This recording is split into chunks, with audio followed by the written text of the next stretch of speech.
Well, welcome to the afternoon panel on that's titled Creating a Successful Commercial UAS Business Environment, the Challenges and Opportunities.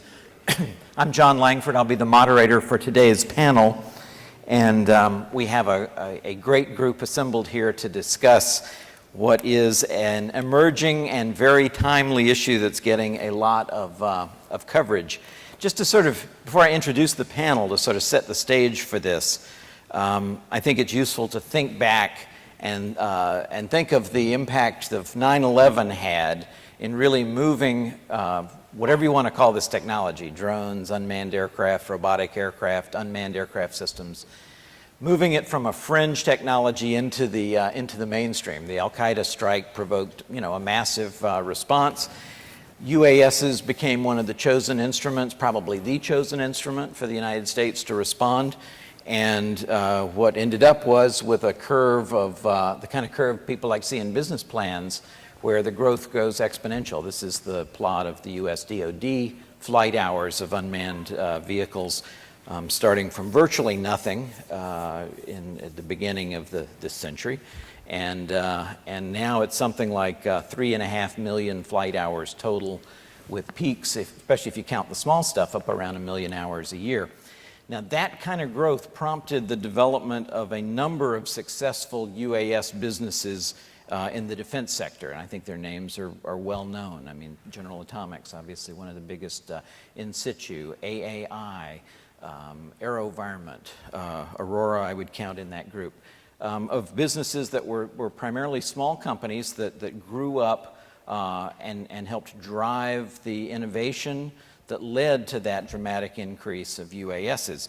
And it's interesting to ask, why was it the small companies? And I think if you go back to Clay Christensen's theory of innovation that he captured in his famous book, The Innovator's Dilemma, explains this perfectly. I mean, if you look at this, Boeing and in situ, Boeing builds 787s. They certainly could build the Scan Eagle down there in the bottom of the picture. So why was it that a small company developed that, and Boeing bought in situ for something like $425 million, okay? So that's a successful, if you look at the entrepreneurial side of things, that's a successful startup and growth and transition. And the reason Boeing did that is not because they didn't know how to build a Scan Eagle, it's because, as Christensen explained it, companies are very good at killing off ideas that their customers don't want or tell them they don't want. And so there's a whole theory of innovation which Christensen really developed for the disk drive market, but I think really fits the UAV story very well. Now, in the broader history of aviation is one where technology, historically airplane technology, has gotten fielded first for military applications, and then once it's been matured by the military, it transitions over to the civil sector. That's been true of practically everything that we've come to accept as going into aircraft. And UASs are following that fairly well-proven formula. Now, there's lots of different applications, and we will talk about some of those when you start to say, okay, what about civil and scientific uses, things like cargo delivery, like precision agriculture, aerial photography, situational awareness, the kinds of things of whether you're a first responder team or a news media team, communications and data relay, the kinds of things that Google and Facebook are talking about doing with solar airplanes. But I think as we look at the transition from sort of a military technology into a civil technology, what's the 9/11 date of that? What's the date we're going to look back on a decade or two from now and go, yeah, that's when things really changed? And I would like to submit, at least for the moment, that it might be December 1st, 2013, the day that Jeff Bezos went on national television, on Charlie Rose and on 60 Minutes, to say he was going to start delivering small packages using UASs as soon as, and he was ready, as soon as the FAA would let him, he was going to be ready to do that. So, when people like John Lambert or I say something like that, nobody really listens. But when Jeff Bezos says it, everybody sits up and pays attention. And I think as you kind of move forward from that, one of the interesting things about this world that we're entering of civil UASs is that there's sort of three broad classes of developers that I think are out there. The first is the hobbyists, which is an important constituency. Most of the people at this conference probably fall into that, or at least at one stage of their career. And in terms of numbers, sheer numbers, the Academy of Model Aeronautics has 140,000 members, and they capture only a small fraction of the hobbyist flying model airplanes. That's kind of the traditional hobby thing that people like Neil Armstrong started out doing. Second category is the professionals, the companies like Northrop Grumman or Boeing or General Atomics that are doing this. And then the third, I think what makes this so interesting and so hard to kind of figure out right now is that there's a third category here, which is the DIY movement, the do-it-yourself drone movement, which is not really the traditional model aviation enthusiasts who grow up in that culture and that safety culture, but really are more IT hackers who have progressed to the point where they can start to fly flying robots, right, into the skies, and they are in some ways a category unto themselves. So here's a question. Here's an example right here. So is this a drone? Is this a UAV? You can buy it for $1,000 with your credit card. Ordered it over the internet. It comes in 5 days. That's a drone selfie that I took on the right. I have one. We fly them all the time. That's me at the beach flying the thing around. You know, to me, this is an electric radio-controlled model helicopter, okay? It's come a long way from the stuff that I had growing up, but it's still an electric radio-controlled model helicopter. But to the world, to the Wall Street Journal, this is a drone, okay? And when you read about drones in the paper, most of what they're talking about is this stuff, okay? It's not that there are predators on the loose flying around in the national airspace, but there are probably tens of thousands of these. This is probably the biggest seller commercially, but dozens of sort of offshoots and cousins to this flying out there. And the FAA has had its statements about what the rules are, but another big date that has just happened, and what makes this conference so timely as a topic for this, is March 6th. A legal ruling came out. It's called the Pirker case, and that's going to, in the future, again, be something that people, I believe, look back as a milestone. And we'll talk about this more today, but the essence is that last bullet where the administrative judge ruled that there's no enforceable FAA rule or FAR regulation that's applicable to model aircraft or for classifying model aircraft as UAVs. And so this has thrown everything into real turmoil in terms of where are we going. And then as you look at sort of civil applications of UASs, and the topic of the panel is the UAS business environment, commercial business environment for UASs, challenges and opportunities.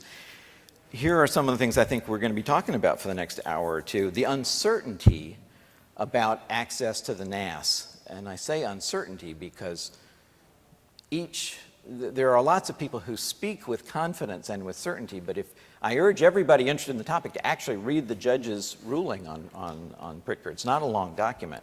And what it really does is cast uncertainty into the whole situation. People need to know about flight rules. They need to know about vehicle certification. They need to know about operator certification.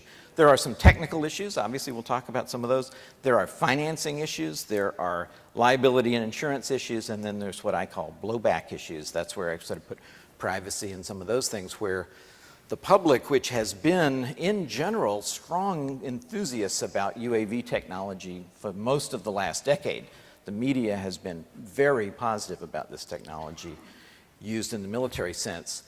But there's always another side to the coin, and the pendulum swings back and forth, and we're seeing some of that, particularly in some of the state regulations. So some of the kind of key questions we're going to be talking about today is, are there any successful commercial UAS businesses out there today? What is that whole question? What does it mean? What is it to be a successful commercial UAS business? What do they look like? What are the characteristics of a successful commercial UAS business? What's it going to take to have those, the in situs of the commercial UAS business? If they don't exist, why not? What's holding them back? What will it take to enable them? And I think very importantly, what role can the AIAA play in this emerging market? And I think one of the great things that the AIAA is already doing is having sessions like this and getting panels like this together to talk about it. So with that as sort of preamble, I'd like to now turn it over to the panel and start this discussion. So we have a great group here that really represents a lot of the different areas of interest in this. We have the private sector, an entrepreneur who's started his own UAV company, Nicholas Alley, and he's going to be talking from sort of that perspective. The legal issues are huge, and so we're ably represented on the panel by Morgan Cloud from Emory University. We talked a lot about some of the commercial applications for this, and many go into things like agriculture and communications, and the Georgia Center for Innovation and Aeronautics, represented by Steve Justice, is going to be here kind of representing some of those types of activities. John Lambert, who's one of the real distinguished figures in the UAV business, a past president of AUVSI and a leader for many years in this, is going to be speaking to his the whole experience of sort of birthing this industry, first in the military side, and now as it swings around to transition to the civil side. I'm actually going to have him speak first to this. Rose Mooney, who is the director of what's officially called the Mid-Atlantic Aviation Partnership, but is probably more easily recognizable today. That's the Virginia, Maryland, New Jersey test site team. So she's kind of representing that group of organizations that have been chartered by the FAA to develop sort of playpens, as I call them, for testing out some of these ideas and technologies and approaches. There was a whole panel on that. How many of you in the room today were at the panel yesterday on the test sites? Okay, so we'll try not to repeat that too much here. And then representing the FAA is Elizabeth Soltys, and we're really happy to have her here speaking for the FAA in this. We have about 2 hours or so from here, and I want this to be very interactive. So we've asked each of the panel members to kind of lead off with a short introduction, 10 minutes or less. I'd like them to give you a brief introduction of themselves and how, their road to here. How did, what led you to be sitting on this stage talking about the topic of commercial UASs in the business environment. So a 30-second kind of introduction on that, your road to here, and then sort of introduce just a few key points from your perspective of this topic.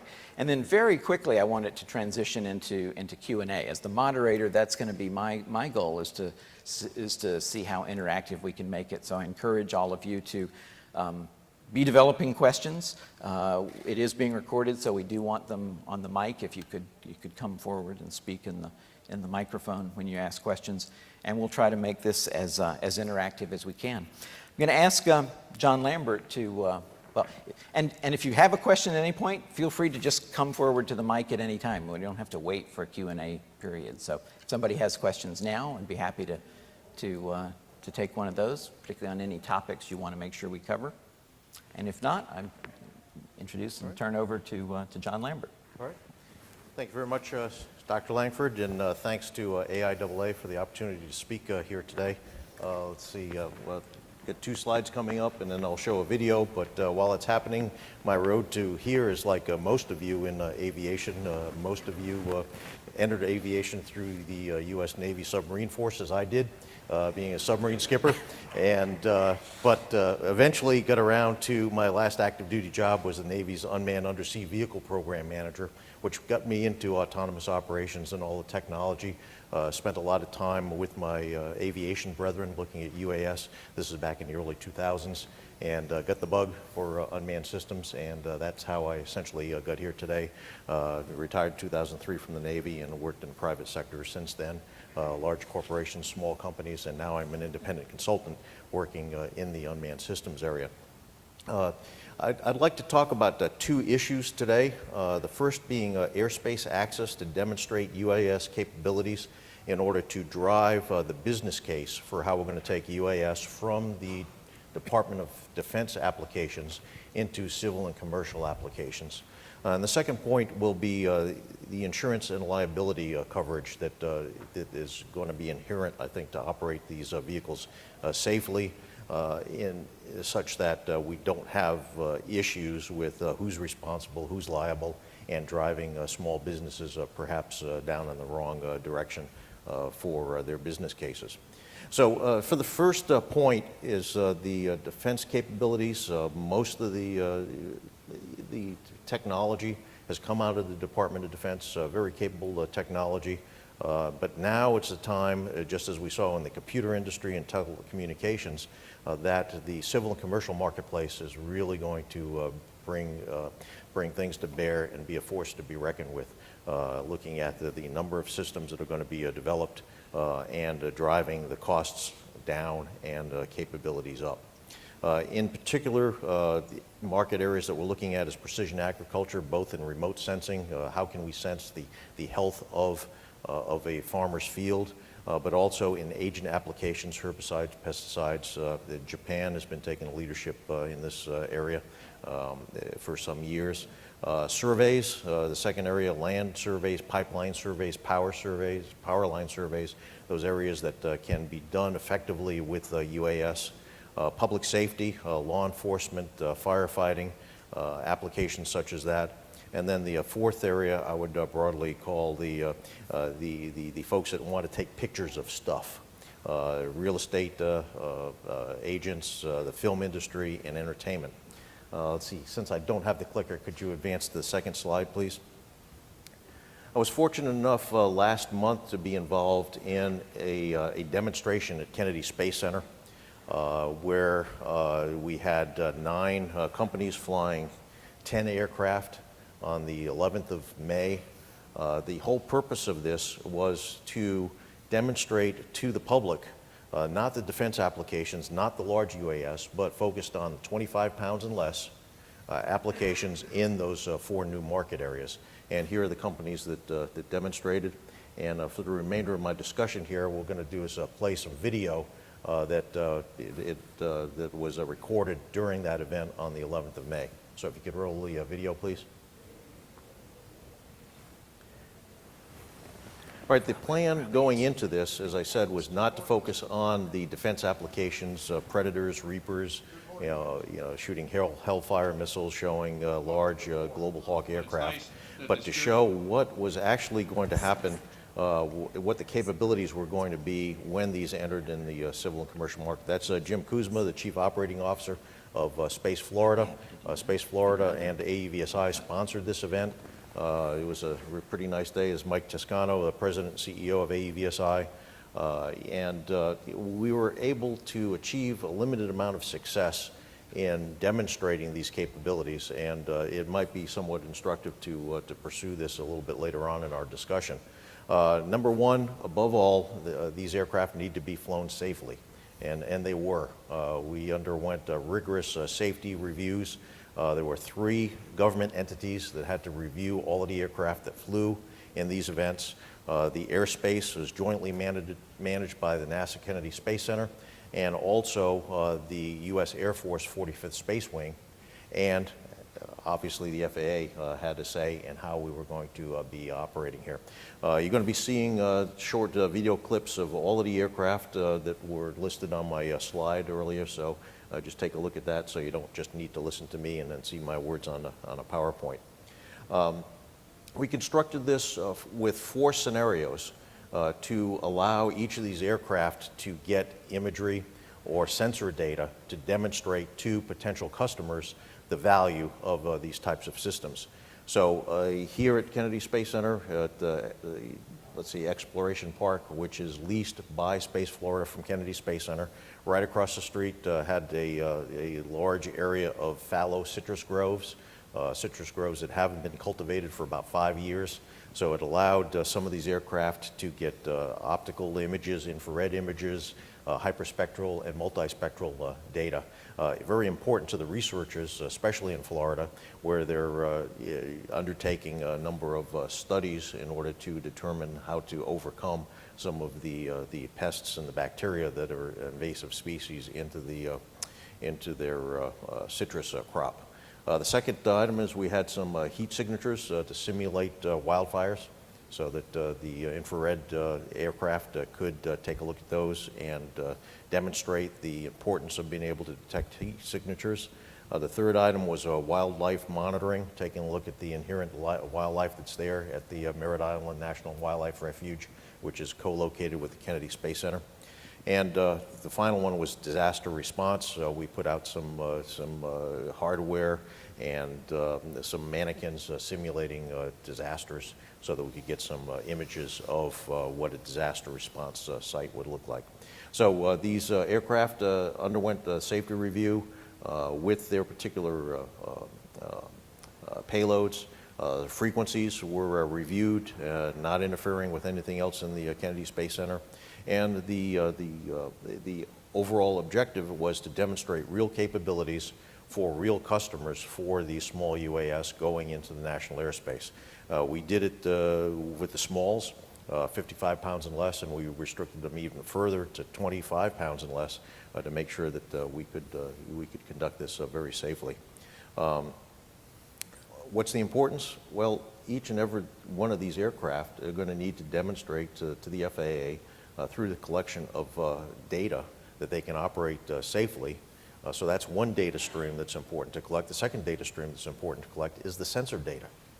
So how can you demonstrate the importance to a customer to show that I've got a business case where I can collect data more effectively, more efficiently, more cost effectively, and do it more safely than doing it with manned aviation. Already alluded to the safety reviews. We had 3 parties that needed to review the safety of these aircraft before they were allowed to fly. That took, it was about a 16-month effort to get the scenarios in place and get the safety review processes approved and moving forward. And the final point on this discussion is all of these aircraft to fly were required to be public aircraft. Although they were owned by each of the 9 companies that developed them and flew them, they needed to be leased by Space Florida, an entity of the state of Florida, for them to be public aircraft in order to be allowed to fly in this particular demonstration. Moving on to my second topic very briefly is the insurance and liability coverage. Dr. Langford laid out 3 different approaches or types of aircraft. I think the insurance and the liability approach to this with some of the people that I've been speaking to and doing some research in the insurance area. There are 3 approaches. Number 1 is to take the policies that are written and provided by the Academy for Model Aviation, AMA, to all of their members that fly hobbyist aircraft. The second is to take the general aviation policies that many of you may be flying under and modify them to accommodate unmanned air systems. And the third one is to develop a whole entire new category of aircraft for liability purposes. So that's where the insurance and liability industry appears to be going. And subject to any questions, that concludes my opening remarks. Are the videos of this testing program available online?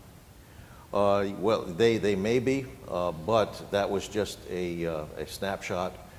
The quality version that was filmed by the videographers should be available through Space Florida in another couple of weeks. Through Space Florida? Yes.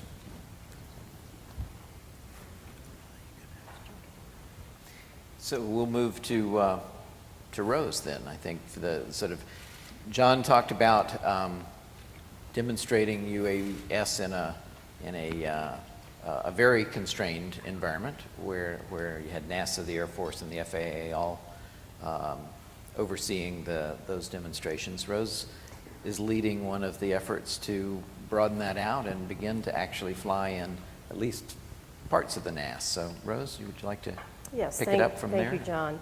So as John mentioned, with the Virginia Tech awarded MAP, the Mid-Atlantic Aviation Partnership, and the test site encompasses Maryland, New Jersey, and Virginia. And the test sites were awarded so that we would actually have a gateway to do research together with the FAA and as government and with private industry to be able to actually start working there. So let me give a little background since I didn't start with that. So I've been in engineering for 30 years and began a love of aviation sitting on a radiator looking at the LaGuardia approach when I couldn't sleep as a kid. So I'm now a student pilot, and someday when I'm done paying all my college tuitions for my children, I should be able to get that ticket. So I've spent a lot of time not only in the engineering realm, but also working the policy issues. Had I known at the time that I was in engineering school that I was going to spend a lot of my time in Washington trying to deal with policy and standards and working to get things into the airspace, I probably would have told them that they were crazy. But it's a very valuable thing to do. I've worked with RTCA SC 203 as their co-chair, and that was a standards committee working to get full access. It has been reformed now into 228, which is a committee that has a narrower focus to get something specific done, and we'll go from there. I've also worked with NASA, along with John, on the advisory committee for UAS, the subcommittee there, and have worked with industry through Unite, the UAS National Industry Team, which is the major manufacturers, ASTM and AUVSI. And why I'm here, I think, is because I have a passion to get this done. I think this is really important to our country. So how do I see the test sites actually creating that business, and what are the challenges and opportunities for that? So the challenges are this hasn't been done before. So like any fledgling industry, it has a lot of challenges since we don't have regulation written yet. We also have a lot to do in education, and I don't think aviation that's a new story for new technology. You know, we've seen things like jet engines introduced that were huge and significant in our industry. We've seen light sport rules. We've seen a number of things in aviation. Aviation tends to sometimes take a little longer because they tend to fly out of the sky when things go wrong. So I also believe that gives us the opportunity, without having things in place, to help define that. And the test sites, the FAA-approved test sites, the 6 that were announced at the end of last year, actually will be able to take research to a different level and work with the FAA to come up with those standards and to test and validate those standards and provide data. So many of us from engineering are very familiar, and from universities, which I'm now part of as well, are used to basic research and writing, you know, papers that are leading edge and research that's doing something new and exciting. We publish papers. Many papers, of course, are here being actually spoken about during this whole conference. That research leads to papers and publishing and PhDs, but there's 2 other levels of research that are important for integration, and one is applied research. So taking what has been done and applying it to a different problem or a different solution. And for the commercial industry, that's very important. So we not only have the aircraft and the sensors that go with it, so we have the research that actually applies a application or solves a problem for that. And then we have to do the operational research piece of that, which is another level. The basic or the traditional engineering has done a lot of basic engineering, and the newer engineering skills like operational research and systems engineering actually are taking those other steps.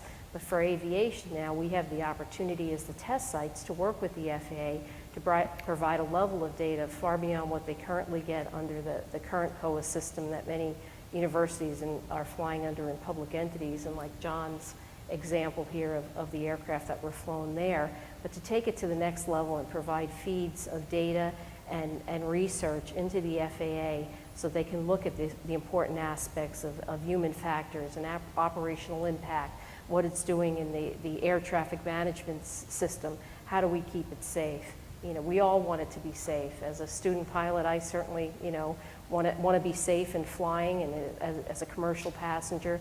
So there are a lot of opportunities, and I think the industry has always been ahead in concept and adoption. So we are being put in a place where we can do, you know, safe, affordable, and accessible types of research to provide the data to the FAA and to include the industry to actually move the ball further and hopefully faster, starting with small areas of launch and recovery sites and then expanding from there.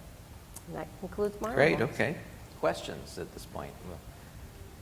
So I know enough names in the audience that if we don't get questions at some point, I'll start calling on people. So while you come up with some questions here, let's move to the other end of the room here. And so Nicholas Alley is actually an entrepreneur. So he's exactly what, when we talk about creating a successful commercial UAS business environment, he's right at the middle of that, where all of the forces kind of come together. So Nick, welcome to the group, and maybe you could introduce yourself and tell us about some of what it takes to make a healthy environment to grow businesses like yours. Thank you. First of all, I'd like to apologize to the audience. They didn't come up with my makeup yet, so if the glare is hurting you. So how I got here, I am very fortunate in that when I entered school in mechanical engineering, the acronym UAV didn't even exist. But as I went through school and learned the basics of aircraft design and flight mechanics, this field began to burgeon. And my first job was at the Idaho National Laboratory, which many of you don't know, the DOE was into UAVs back then. And I was fortunate to get exposed to serial number 2 of the Cloud Cap autopilot. For those who are familiar, Cloud Cap is now owned by a multi-billion-dollar company. And so incredible experience in that regard. But when I was at INL, I had the opportunity to travel for INL to look for new platforms. They wanted to branch out and see if there were other UAVs that they could purchase. And I was appalled because as I go to these companies, I wanted to talk to the aero guy. I wanted to see what design went into this. And the majority of what had happened in the early days of the UAV world was they took some guy who was a great hobbyist and they said, build us a plane that does this. And so with very little engineering, they went out and built, and we had and still have some very ugly UAVs that are the result of that. And so I became passionate about, making that design of those design tools available, or being able to do that, design UAVs in a proper way. I came to Georgia Tech to teach small aircraft design and lead their AIAA design build fly course as an advisor, and really didn't. I needed more freedom and had the opportunity to start AREI, and it's been uphill ever since. But we're now Steve Justice will show a video that shows our company about 2 years ago. We've actually now quadrupled in size and are in a building that's twice as big as a small building that they filmed in. It's fun to see those old videos. We're quadrupling in size as 10 employees, and we have 2 primary focuses now. And the primary focus is, obviously, I just talked about the body of the aircraft, the design optimization, but also we're trying to augment the performance of the brains of the aircraft as well. And I want to talk about those 2 things, and what AREI has done and what we've been involved with. So on the brain side of the house, we have had programs, or currently have programs with the Navy to do atmospheric energy measurement and energy harvesting. You see the pictures there of our SBXE sailplane. We're actually out flying, detecting small-scale gusts, and teaching the UAV how to fly through those gusts in order to minimize energy loss and maximize range. And we found this guidance could help reduce energy consumption by 4 to 11%. We've been involved from the early days with UAS Sense and Avoid. We had an Army program and a Navy program, both to develop algorithms and evaluate sensors and other things that could help UAVs. That's the big reason why the FAA doesn't want us to fly, doesn't let us fly, is because UAVs can't look out and see that somebody's there and avoid on their own. Multi-agent path planning and target tracking. Nowadays, it's all about sensor data. And so we wanted to be able to help an operator identify multiple areas of interest and have the UAVs go out and collect the data on their own. So we've got a NASA program that we've been working on that. And then onboard mission management. We develop small computers that interface with existing autopilots to help carry out this type of guidance. Now the body, the aircraft. Airframe and power plant is near and dear to my heart. We've been developing design tools since I was an undergrad that these have come up through and now are very mature to be able to analyze an entire aircraft, perform all of the stability design, optimization, take it on through. We have our own in-house simulator and do a full design of that aircraft. And what that really has fed into in the next bullet is mission-specific or sensor-centric aircraft design optimization. As much as I love airframes, airframes are easy, and it's really the sensor that the airframe is supposed to support, not the other way around. And a lot of the early days was, trying to slap a sensor into an airframe that didn't really accommodate what it was. So we have this multidisciplinary optimization environment now where we can take the ConOps, we can take the sensor, we can take all those and design a platform around that mission and that sensor, and that is the real way that needs to be done. Advanced power and propulsion systems. We have AFRL programs where we've been looking at hybrid propulsion systems, fuel cells, many ways to be able to extend the legs of these small UAVs. And advanced configurations and aerodynamic treatments. What you're seeing there is our Terra UAV. Now you see the cab model down the bottom right. Both of these, we have our Terra baseline and our Terra, what's called the GMAT. Both of these aircraft are being delivered within the next 2 months to NASA Dryden, or Armstrong, excuse me, and NASA Langley on the bottom. These aircraft are used to vet, well, the baseline in particular, to vet new configurations, or will be used for that, to look at circulation control, active flow control, and just test them in a flight environment. Terra is kind of it's where we have a lot of fun. And so advanced configurations, aerodynamic treatments, my passion is optimization, drag minimization, and so I've been able to scratch that itch a lot with Terra. And then airframe fabrication, system integration, and testing. We currently are developing airframes for AFRL and for the Navy. And I can't discuss a lot about them, but we do go from paper napkin on to flight testing of all of these platforms. Now, one thing that I have to mention in every sales pitch I give is that everything we do at AREI, it's very important to us that people understand that we're not just doing a paper study. We intend to always take these on to flight test where funding and others allow, and we have done a significant amount of flight testing. We have developed the facilities to do so. But one of the things that we'll discuss here is it's also very difficult for us to get out and flight test the new brains, these guidance systems.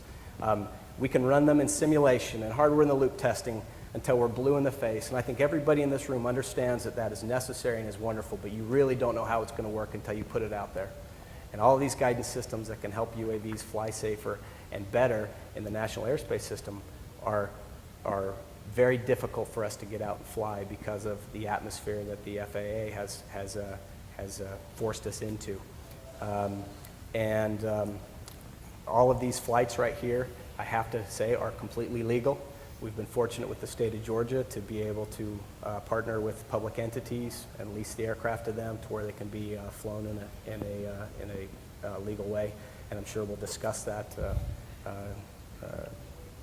during this panel. But we have been able as a small company to fight through it. We've spent a lot of resources on it. And in the end, flying needs to happen in order for technologies to be vetted, in order for them to be grown and to be safer.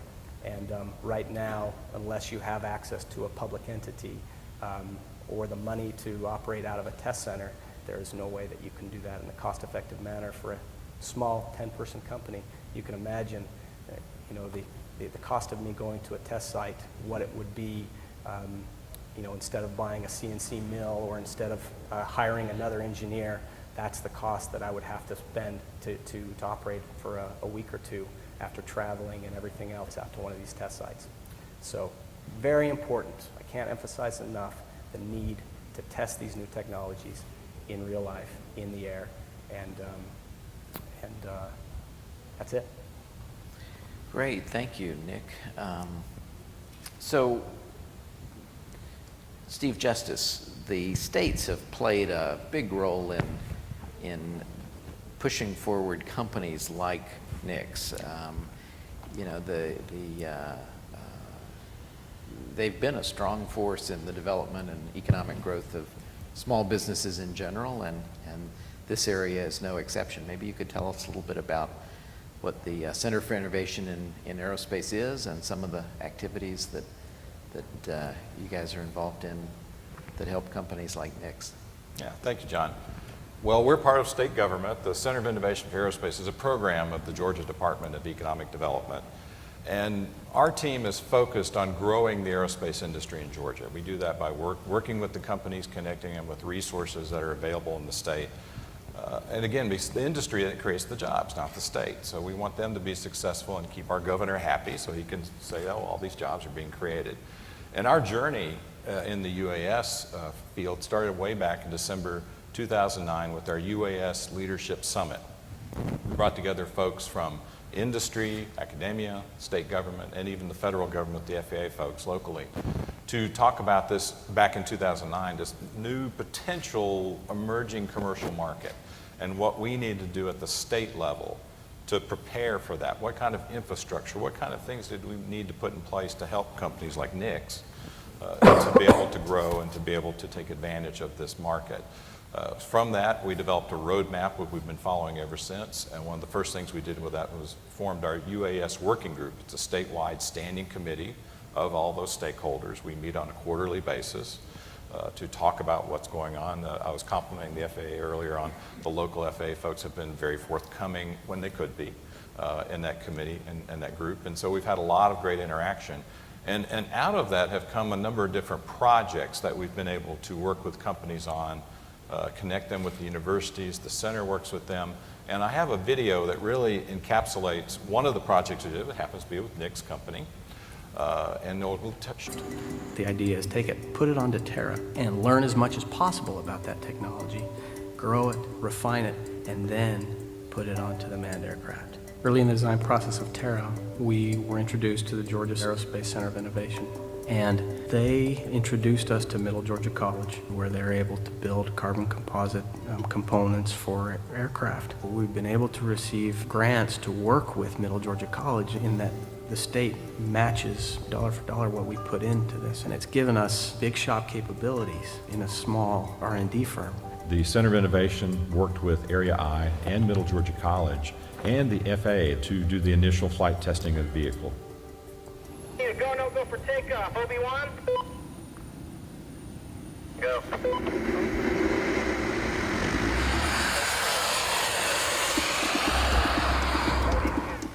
Currently, private entities cannot fly unmanned aerial vehicles in the United States. Middle Georgia College sponsored this FAA approval, they sponsored our flight tests, and now we have a 2-year window where we can fly the Terra at MGC's facilities virtually any time we want with MGC's support. I mean, it's incredibly special. They have created this very sophisticated, very capable UAV that's really beyond what many other companies have done in the United States. We just finished 2 Terra-related projects with NASA, and it's looking very good that we'll get 2 more with them, possibly 3. It's led to a project with the Air Force. There are 3 areas that are going to be key over the next 10 years in UAVs. The use by the military, public safety. Also, we see agriculture as a big area that'll use UAVs. For a farmer to be able to tell which parts of his crop might be underwatered or maybe have some type of disease, that's something that you can see very, very clearly from the air.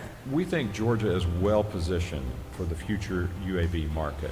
It's estimated it's going to be $10 billion a year in production and the maintenance of these vehicles annually, and we want to make sure that Georgia is both a national and international leader in UAVs. We love everything that flies. We design airplanes, that's what we do, and we do it well. To a large extent, AREI owes its existence to the Georgia Center of Innovation and to the state of Georgia. I really am immensely grateful for what they've given.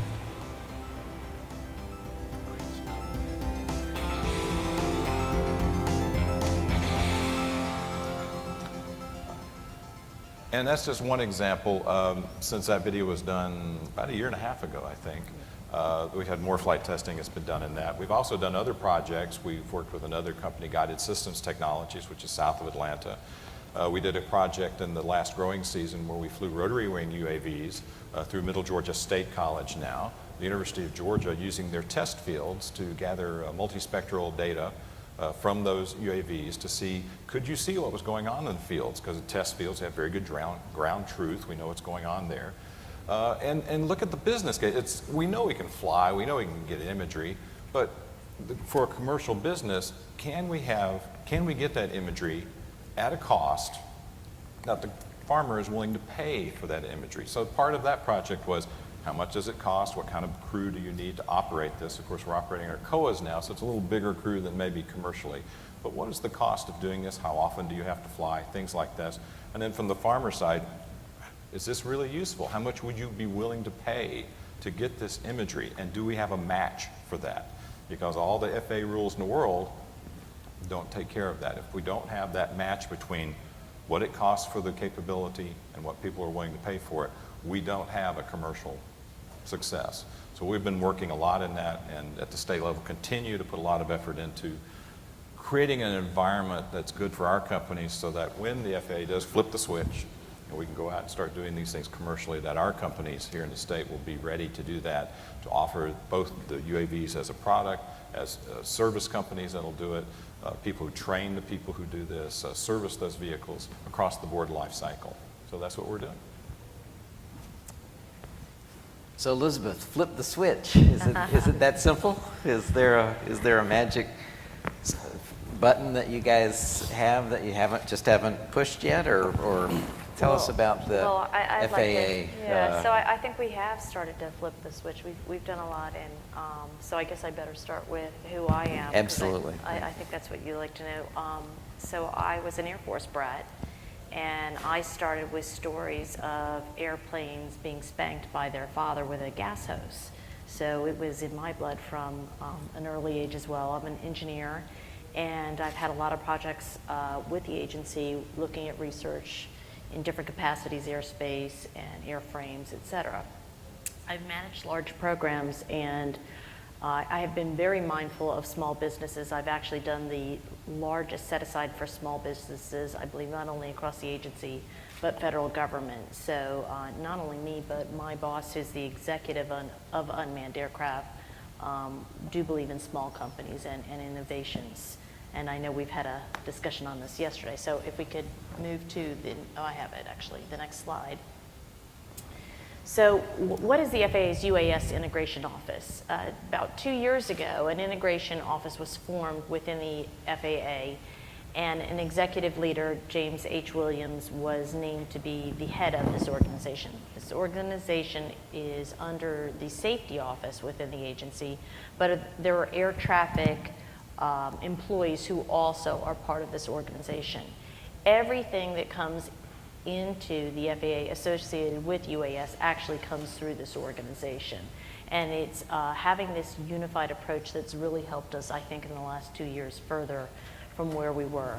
Research, all UAS research is sponsored out of this organization, and the agency publishes an integrated roadmap that looks at all elements of UAS. It's our enterprise architecture. It looks at communication, navigation, surveillance, air traffic management systems, as well as airframe. And with that, there's also UAS elements within the roadmap, and those elements have connectivity to the other parts of the national airspace system as well as where we plan to be with UAS and UAS integration.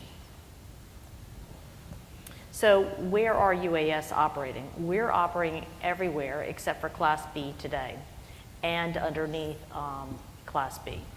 So every aircraft that flies today is approved to fly on a case-by-case basis under a certificate authorization and waiver.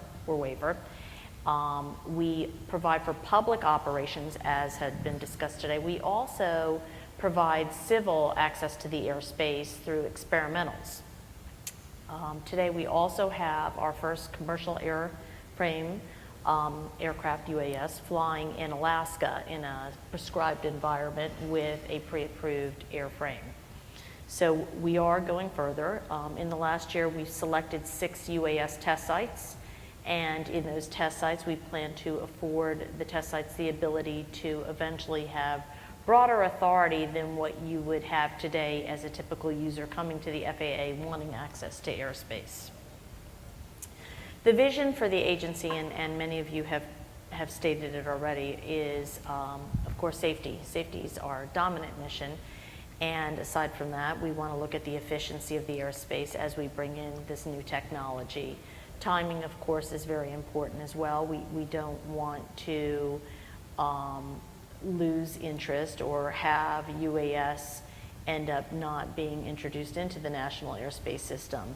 So we're working towards these 3 areas, but of course safety is our primary mission. The FAA has 2 roles. We're the regulator in that we regulate all airframes that are introduced into the NAS. We also are the service provider through air traffic. So it's a balancing act to work both sides of the house, which is what falls under the context of our matrix team under our UAS organization. So how do we get there? So today we're doing accommodations, and I want to say we're doing a better job with accommodations. Today we have approximately a 60-day turnaround on certificates of authorization and waiver.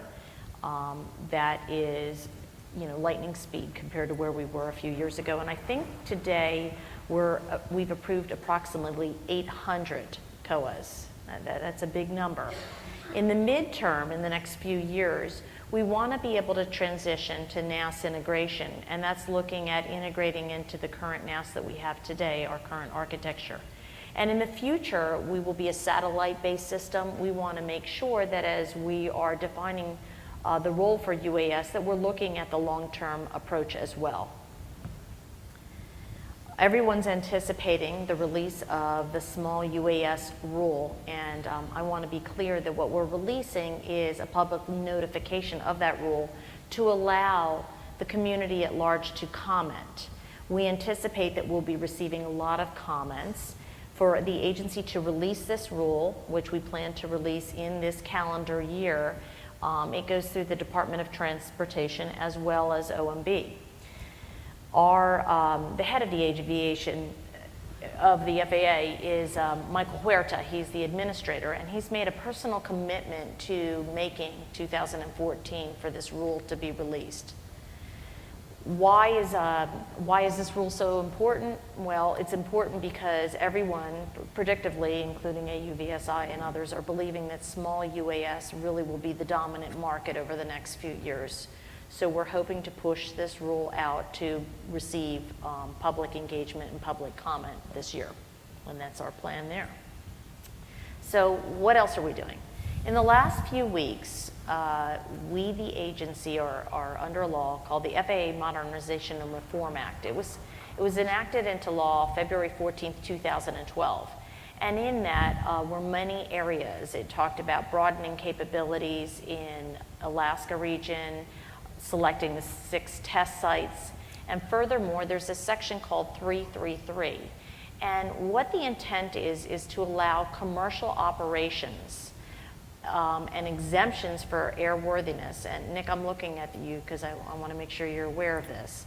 And in the last few weeks, available on the Federal Register, go to regulations.gov and you'll actually see those who've applied for it. We've received 7 from the motion picture industry applications. These are not approved, these are applications.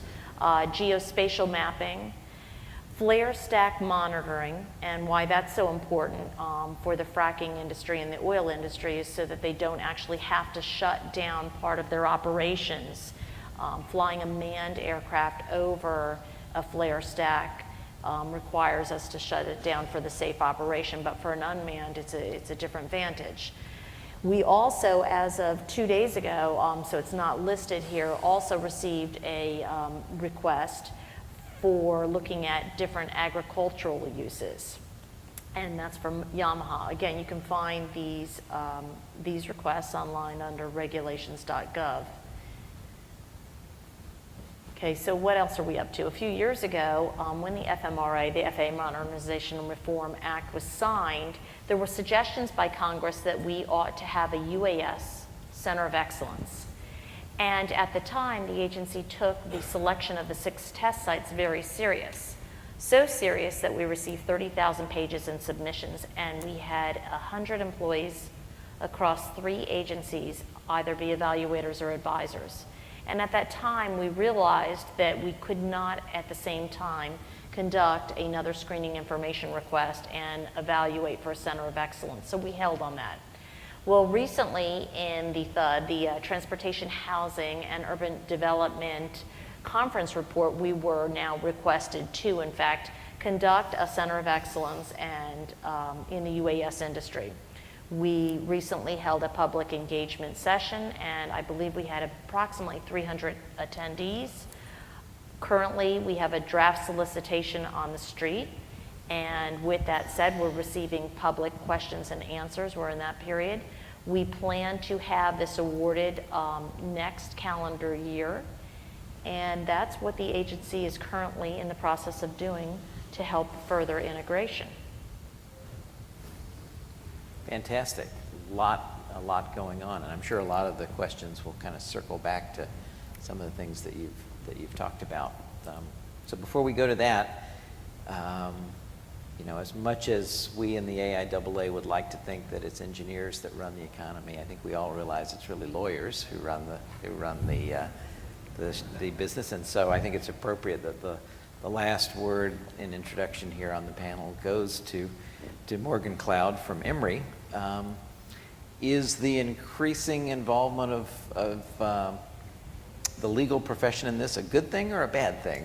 What tell us about your story of how you come to be here. I'm clearly not going to answer that question. But I will say in response to what you just said that I tell students in my classes that there are only 2 occupations that are essential for a modern society to survive, and it's farmers and lawyers. So I kind of agree with you. We're not even in the top 3, yeah. Yeah, well, maybe, I don't know. It's inevitable, I think, that in a setting where a set of complex industries, like those that are necessary for the UAS industries to thrive and grow and spread, which I think we all expect to happen, the law is going to be involved. We all know that. I mean, it's going to be. And they're going to have to deal with statutes and regulations and case decisions. This Pirker decision, in which Mr. Huerta was the named party, that was an administrative law judge's decision. It wasn't a federal district court or a court of appeal. It was an administrative law judge making an administrative agency ruling. And it has caused great interest and in some settings furor around the country. Can you imagine what it's going to be like when high federal courts start deciding these things? And so it's going to become a big deal. In the Huerta versus Pirker appeal that the FAA has brought, there are 6 amicus briefs. Those are briefs, friends of the court briefs, by people who are not parties to litigation. There are 4 of the 6 are in favor of the decision, which said the FAA does not have, under its rules as they exist, I guess it's the authority to regulate small drones, is what I call them.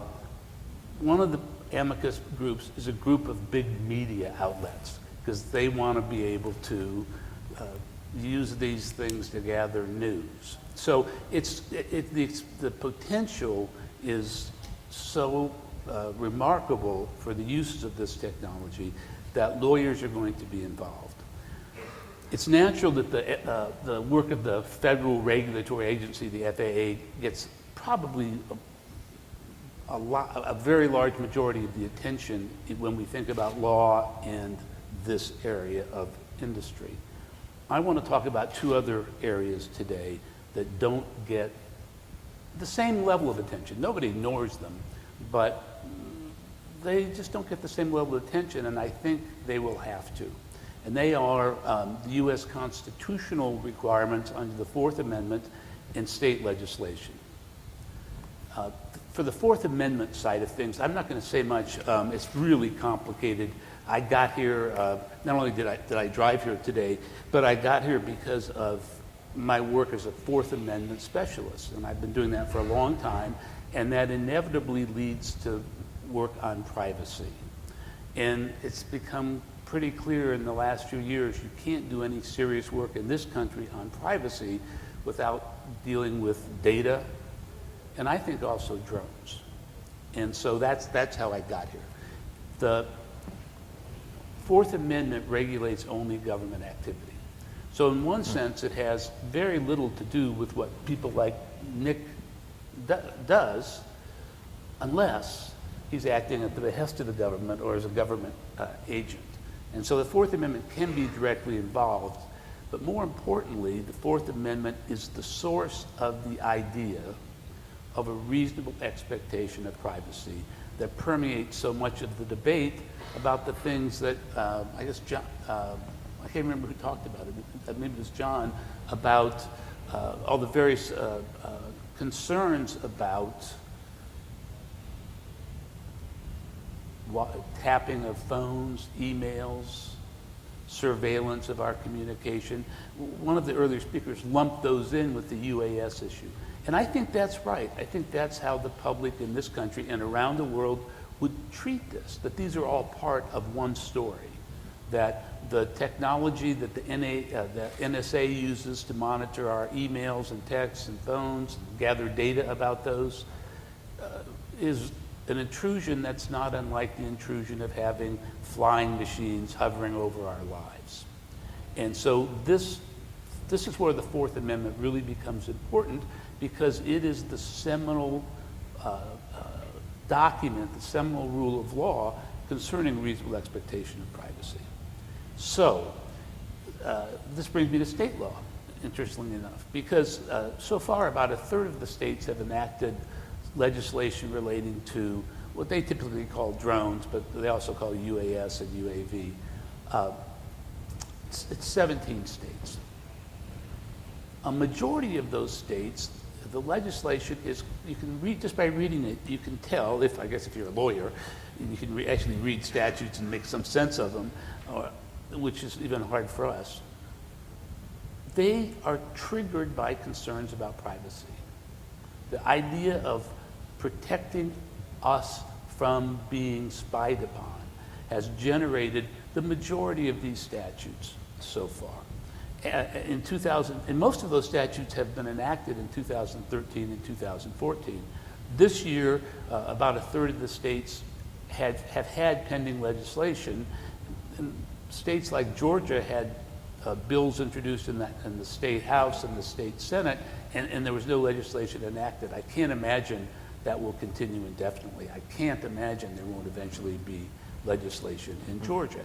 And again, the proposed legislation here had a very significant emphasis upon protecting privacy. And so this is something that the industry just has to take into account. And I don't think anybody's hiding from it or running from it, but you just can't assume that everybody is as enthusiastic as the rapid growth and expansion of this industry as the people in this room, because lots of people are just terrified of it. Now let me read to you, I think for me, my favorite statute of all these statutes, because I think it does such a good job of both showing how a state statute can be a limiter, a limiting force for the implementation of this technology or these technologies, but also be a way to encourage it. And that's the Texas statute that went into effect in the spring or summer of 2013. A person commits an offense, that means a crime, and in this case it's a misdemeanor, not a felony, so you can only go to jail for a year. If the person uses an unmanned aircraft to capture an image of an individual or privately owned real property in this state with the intent to conduct surveillance on the individual or property captured in the image. It's a crime in Texas to fly over somebody's ranch to take pictures with the intent of conducting surveillance. And surveillance here isn't limited to what the police do. I think that if the idea is you're going to try to gather information, I would argue, certainly as a prosecutor, that surveillance includes, they're trying to gather information about what's going on the property from an agricultural or a fracking development point of view, that's covered. And if you take a picture with the intent of learning that, and you don't have the owner's permission, that's a crime. And you can go to jail and have to pay a fine. Here's the second crime. A person commits an offense if the person captures an image in violation of that preceding section, possesses, discloses, displays, distributes, or otherwise uses that image. So if a media entertainment outlet is given one of those films and they display it on TV or in a movie or a TV show, they're potentially committing a crime in Texas. Well, this has got to make people a little hesitant to dive into the industry, because you don't want to go to jail for just doing your job, for the movie industry or the agriculture industry or the energy industry. And I'll add, under the statute, each image a person possesses, discloses, displays, distributes, or otherwise uses is a separate offense. So if you have a string of images from one flyover, each one of those is a separate crime that can be charged and punished. Okay? But the Texas statute goes farther, I think, or further in adopting terms that encourage, that create ways for these industries to develop and be used. And that's what I want to make sure you understand. Everybody's heard about the town in Colorado where some of the residents wanted there to be an ordinance so they could shoot down drones. I mean, we've all heard, and that's not the only place, it turns out. But that's not what's happening in the state legislature. It's not a crime to take these images or capture or use these images if it's captured by an unmanned aircraft that was incidental to the lawful capturing of an image. So if someone is hired to take pictures of one farm or one ranch and inadvertently takes pictures of the neighbor, wasn't the intent, it wasn't the person, this was an accident and it just happens because of the way the camera's set or mounted or the aperture or whatever, it's not a crime. If the work is done as part of academic or scholarly research, it's not a crime. But this has to be tied to a university. And I was so interested in this discussion of using the UGA and other Georgia university facilities, because the Georgia bill that was proposed had the same safe harbor, that if it's part of an academic or professional research project tied to a college or university, no crime. And so it's this kind of safe harbor that the state statutes are tending to include that encourages industry and says, yes, you can come and do this, you just have to know what the law is. You know, get some good lawyers, I'd say.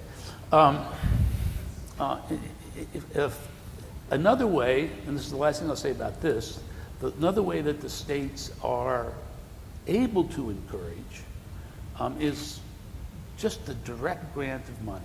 For example, when the test sites were being selected, the Nevada legislature appropriated $4 or $5 million as a one-time grant to support Nevada's work to develop sites and be successful in their application for getting one of these test sites. And it seems to me that's a pretty good way for any government, federal or state, to promote the development of technologies. I mean, that's why the Department of Defense and DARPA have been the greatest engines of technological development in the last half century, because they get lots of money.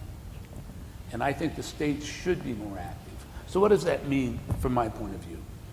First, don't expect that everyone is going to embrace what you're doing happily. Accept that. Don't resist it.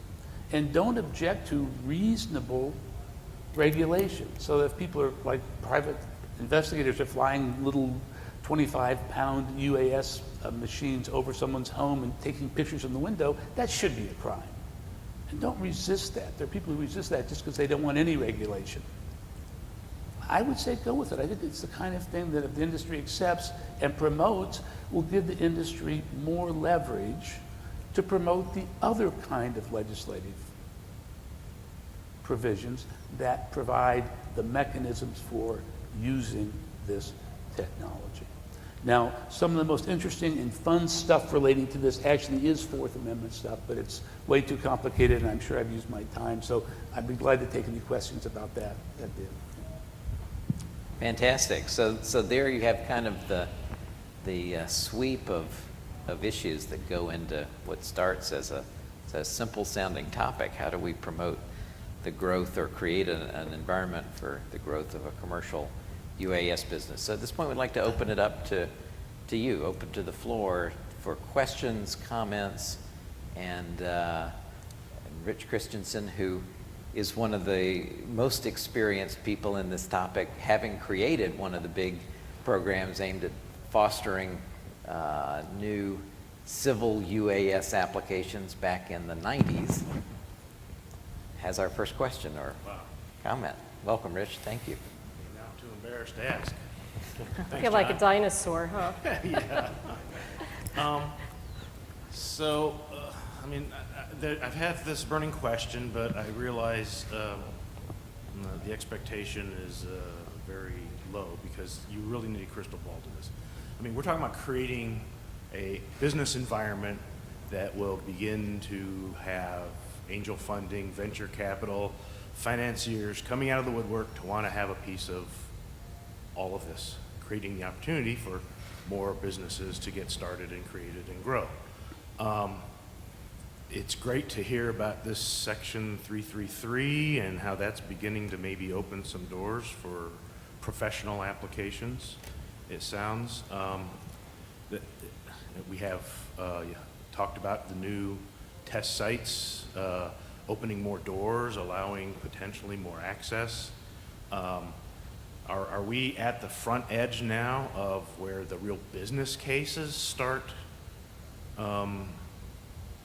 coming forward, where the jitters of the investors are going to be shed in the next few months as they see more and more approvals and more freedom to go off and put business plans together? I mean, does anyone have an opinion on that? I mean, right now we've relied on the bits and pieces of state funding in a few states, but you know that is not sustained. It's sort of one-time deals, as was mentioned. Where is this happening? Well, I'll give you my opinion from the state point of view, that we get asked this question too about, you know, what is the business case? And one of the comments I've made to some folks is that it's really hard from a venture capital, from an investment point of view, to make a strong business case at this point, in some cases for the commercial, because we don't know what the rules are yet. We know simple things like how big the crew will need to be, what will be the cost of certifying the vehicle, so on and so forth. And the manned corollary, we're very familiar with FAR 23, FAR 25, and the costs associated with that. But there's still a lot of unknowns in this. So we have a lot of angel investors, we have a lot of true converts. I just love what's going on in this, but it's going to take investors who are not necessarily deep into aviation. It's like any other business. So that's the first thing that's going to happen. The second thing is we can't treat this as a UAS market in isolation. It's part of our overall aerospace industry and our overall industry in the state. So we have to see how it integrates, not just from an airspace and safety point of view, which is very, very important, but from the whole business perspective. Things like we have lots of companies operating manned aircraft already. I'll just say in the state of Georgia, we have one individual I know operates a Bell 206, goes around spraying pine trees all over the state. And if you've been here in Georgia, you know we got a lot of pine trees. And he flies that. Well, he's very interested in where this UAS stuff is going and how he's going to use that for his business. We have other companies do all kinds of other things with that. So we have to keep encouraging that. We have to let the rules settle out a little more so that we can develop airtight business cases. But the comment I've made before is that we had Delta Airlines here on Monday talking, and they pointed out that 85 years ago when Delta Airlines started, it was a crop dusting company. It was a crop dusting company. And here we're talking about UAVs and agriculture. So I always say, what company, an area I or whatever, are we fostering today that 60, 70 years from now will be maybe the equivalent to a Delta Airlines? I don't have that crystal ball either, but we have to have to make that leap of faith. And I'll just jump in on the legal part, a very simple point. I think that this issue that Steve brought up about the uncertainty about the rules is very real, and if people actually have hired good lawyers who've got them up to date on what's going on, the FAA has appealed this Pirker decision. The FAA, if I understand it correctly, claims that it has actually had adequate and effective regulation in place since 2007, and the judge said there aren't any in place in 2014.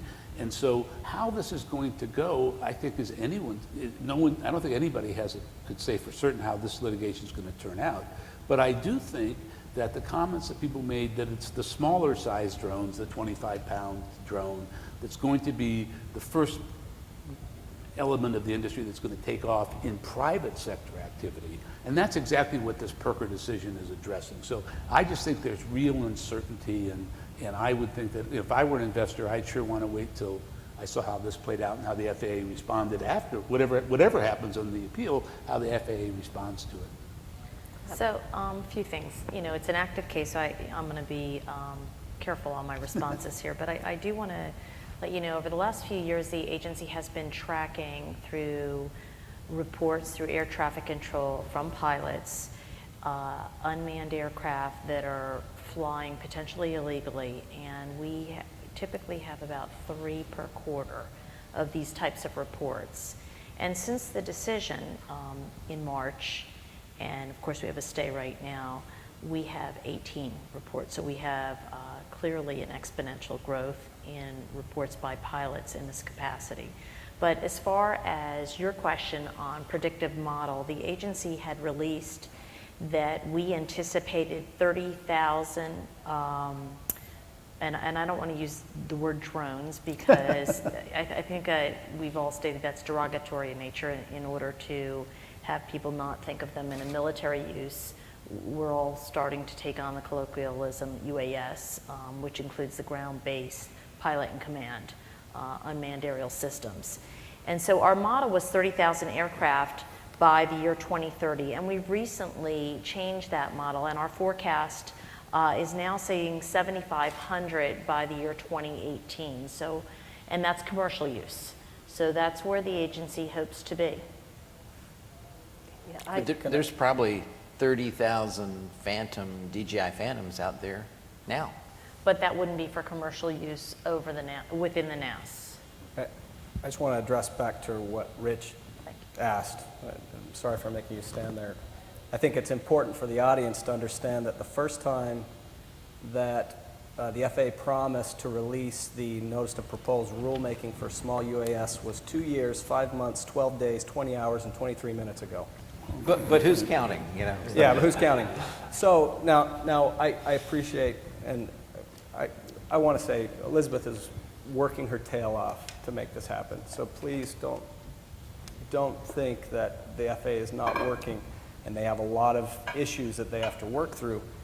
But if an investor were to come to me and says, hey, Michael Huerta said he's going to guarantee the end of 2014 they're going to do the rulemaking only, just a notice to tell us what they think the rules should be and let us comment on them, I'll say, well, they said the same thing 2 years ago. I hope that this time it's real. I really do. But I don't believe that it will be. And I hope we rewind this tape in 6 months and there's mud on my face. I truly do. Well, I think as Elizabeth said, it's going to be a notice of proposed rulemaking. But it's a and start that will hasn't be started for 3 years. I will bet it's the most commented on regulation you've ever put out. when it comes back, I but- can't say whether that'll be true or not, but typically if we do receive a lot of comments, we may go for a second round. So we want everybody to be aware of that, and that's, we're not in a dictatorial world. We put out rules so that we can have public engagement and receive comments not only from the aviation users, but anybody who may be impacted by small UAS. So if we look at recently, I don't know if you were aware, last year we put out on the Federal Register a notice pertaining to privacy for the for the test sites rather. And between that and a public listening session, We received several hundred comments, and that helped us with where we're going with privacy. We don't regulate privacy. That's not part of the mantra of the FAA. But with the test sites, we weren't blind to where we need to at least start looking at it. And the test sites are having to subscribe to state and federal and local laws that pertain to them. Furthermore, they're to engage publicly on an annual basis with the community at large to put out the processes that they have prescribed for looking at policy and receive public comment on their internal policies. We, the agency, are being mindful of what the test sites are doing, but again, it's not part of us, anything that we're regulating today. And then, Nick, I just have to say, I looked at your pilot and command station, and from when we looked at your original video, there were no dings on it. 2 years later, it's filled with dings. So I have to say, if we're going to safely integrate UAS, what happened to that station? There were no dings? All over the side. Oh, yeah. So were you going to address that, or do you, you want me to move on?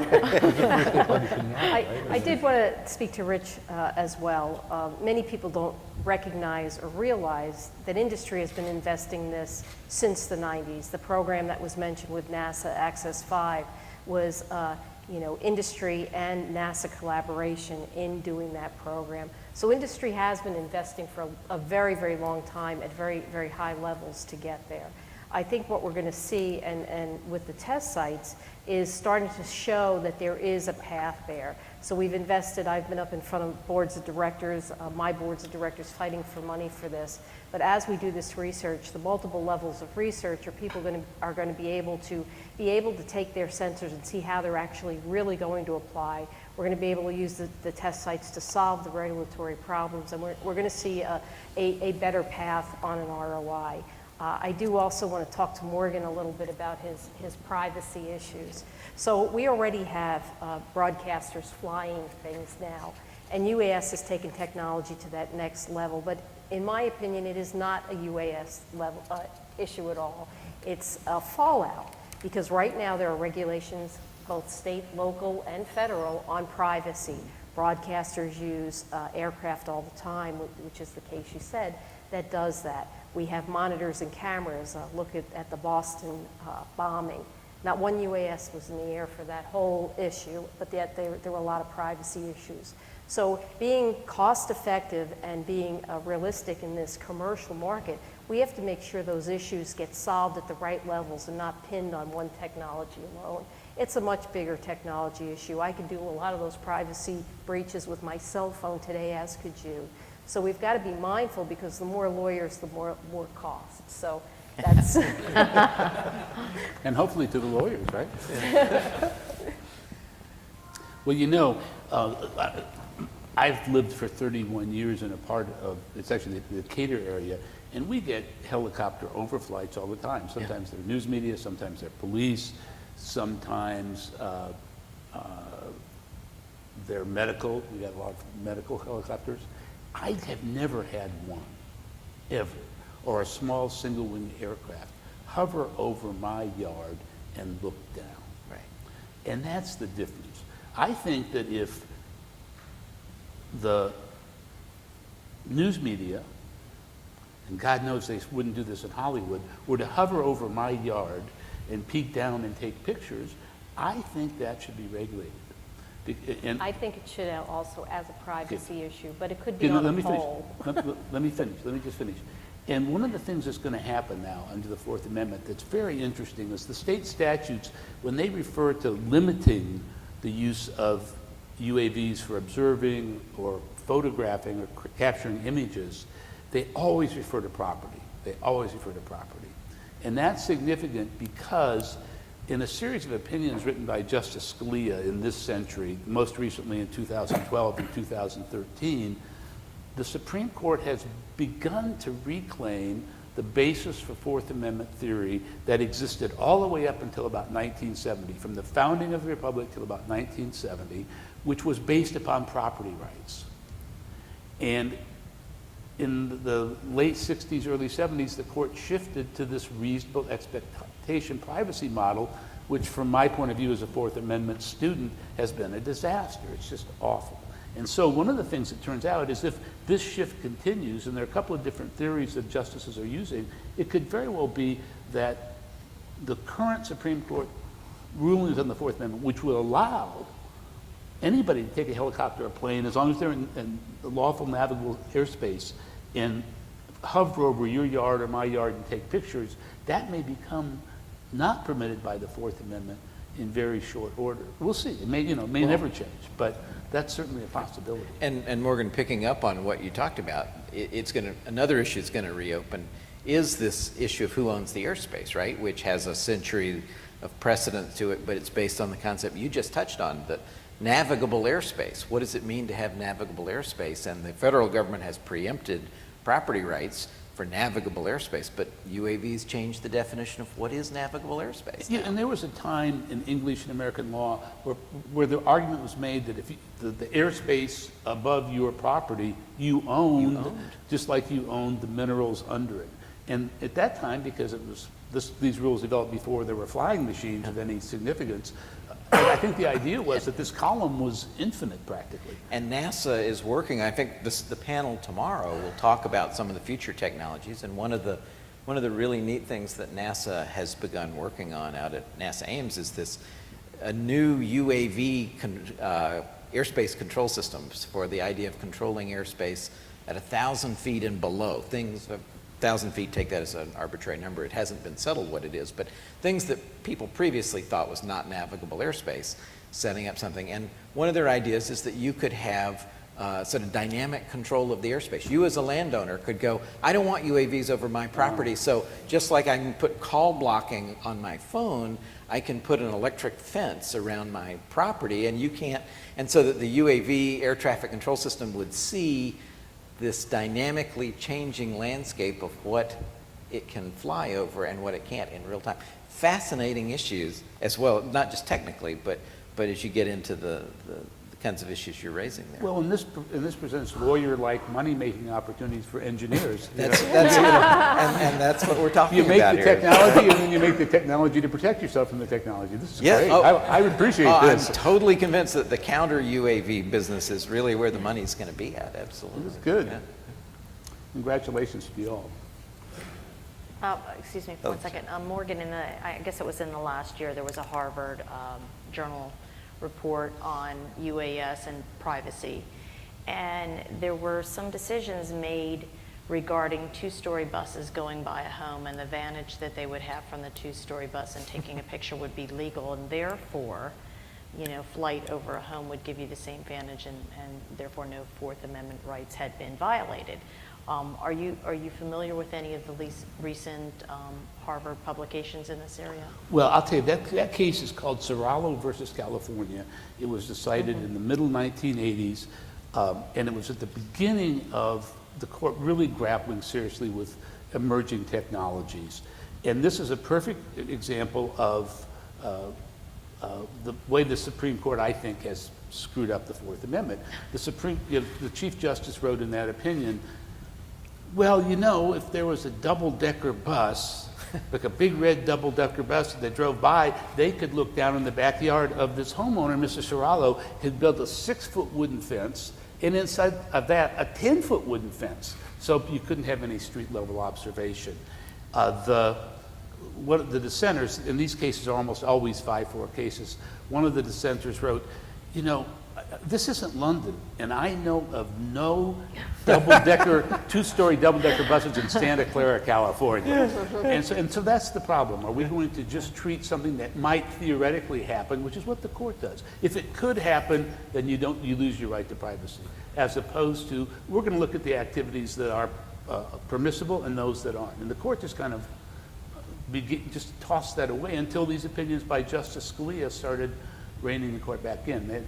But that other doctrine that you just described is still very much in place. Thank you. Quick, run for the microphone Yes, before we you've open been our very mouths. patient. Thank you for your patience. Yeah, no kidding. That was Jeez. all really, really enlightening and interesting. But I want to just kind of take a step back and go back to the original theme, I think, that John put up, was uncertainty. I'm Bob Walker. I'm founder of a startup company in California called Synergy UAS. I'm proposing to provide unmanned aircraft services to the marketplace, and I'm in the process of developing a flying wing with the appropriate sensor to get into initially precision agriculture. I am not as advanced as Nick is. However, what I really want to know is, kind of on the subject of Section 333, is it possible for somebody like me to get an experimental airworthiness certificate? And if so, how do I go about doing that?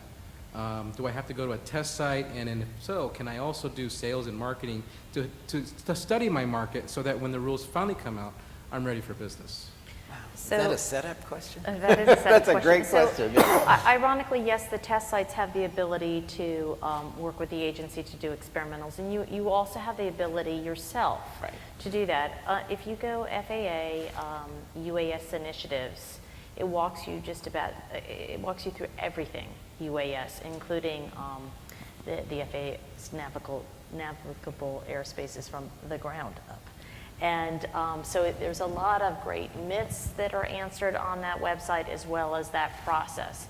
The advantage of going to a test site or another entity who's more versed is it is costly, and it's hard for the novice necessarily to come in, fill out the application, know where they're going to fly safely over the ground, et cetera. And that doesn't mean that we don't get those applications. Sometimes they're very time intensive, not only for you, but us to work through that process with you to get an approval. It can take a year, it could take several years, depending on the credibility of your application. So we have many avenues. You can request that a public entity help you with research, and they can work with you on perhaps owning or leasing your airframe to further their research initiatives. You can, as a private entity, come through and try to have an experimental. 333 is similar to that in that we actually let you conduct commercial operations upon approval. We're anticipating that we're going to start having a backlog on 333 as well. So there are many opportunities, and I would emphasize that you ought to go to the FAA's UAS Initiatives website to look at different opportunities and what meets your needs. So I would answer the question a little differently. The question is yes. The answer to your question is yes, you can do that. And you can use it for market survey, but you can't use it for any kind of commercial purpose, so that you could never, if you decided it was a good market, you couldn't then use that certificate to actually serve the market. Yeah, I understand that. I also have been a professional pilot my entire life. I actually grew up as a modeler, so I was in that modeler hobbyist. I still do that.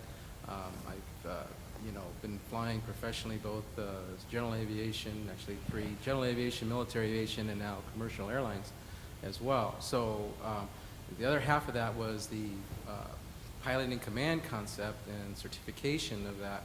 There was nothing. I did go to the website, and I believe it was the document, I don't know, 8130 or something like that, that talked about the process of either the COA or the experimental certificate, and it was kind of synonymous to experimental aircraft, the EA type aircraft, and which I felt my father built when I was growing up.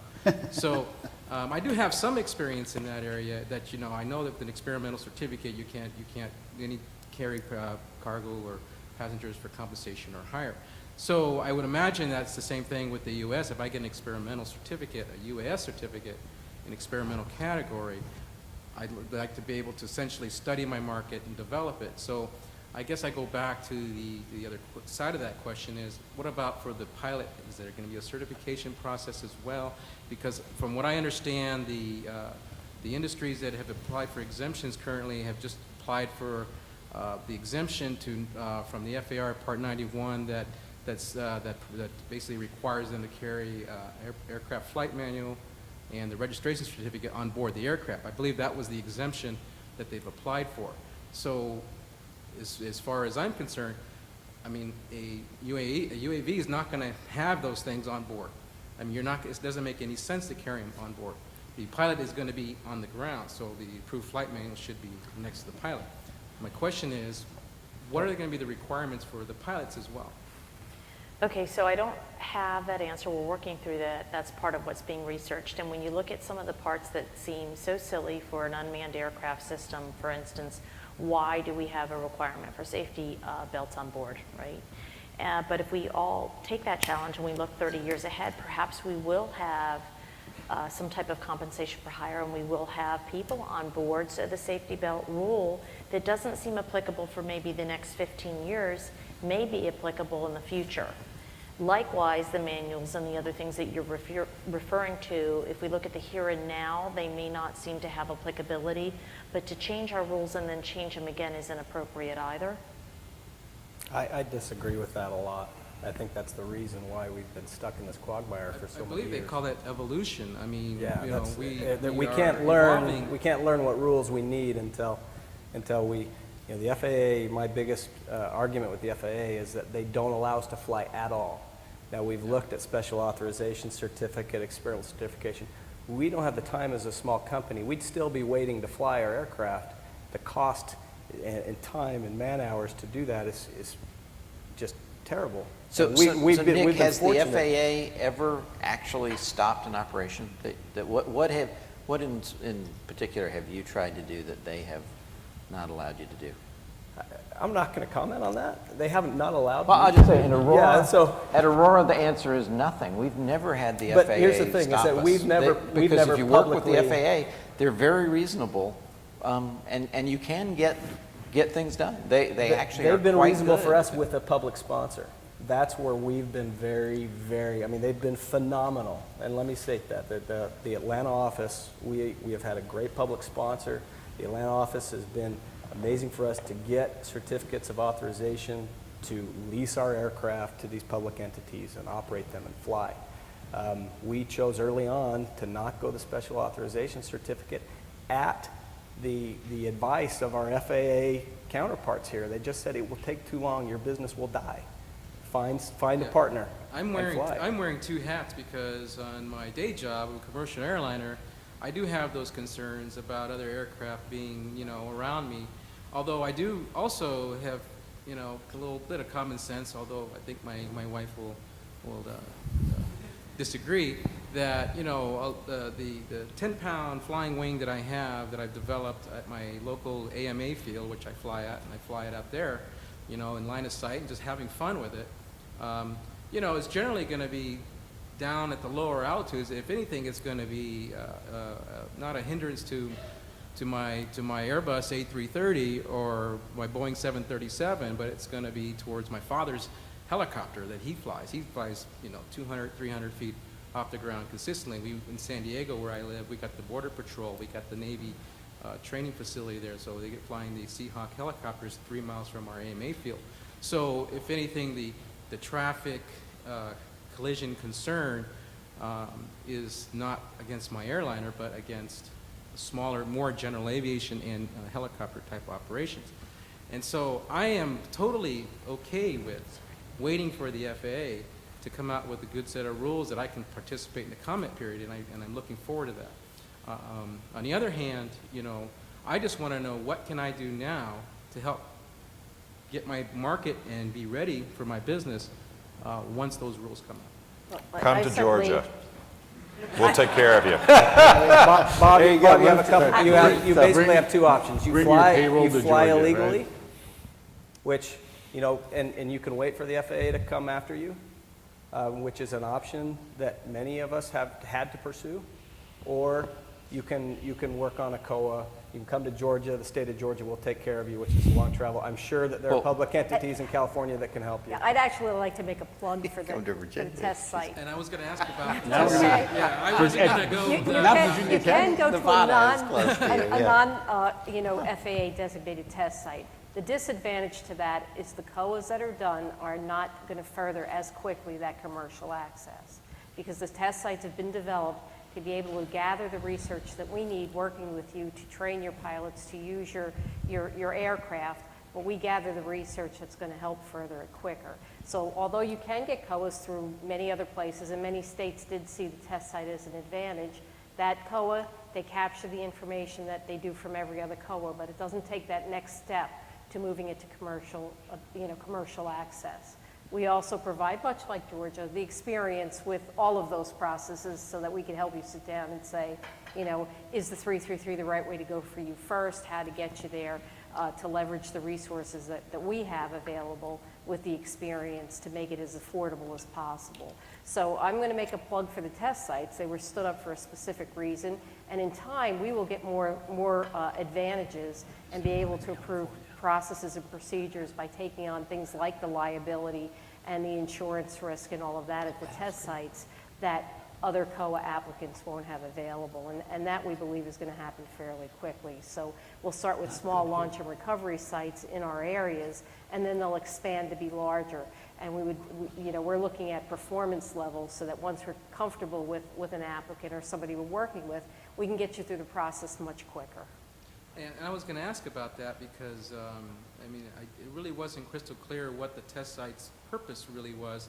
At my level, it seemed like I seen the video yesterday. I didn't get a chance to attend, but I did get to watch the video, and it seemed like the people in Alaska said, "Well, this is what we're doing," and you said, "This is what you're doing."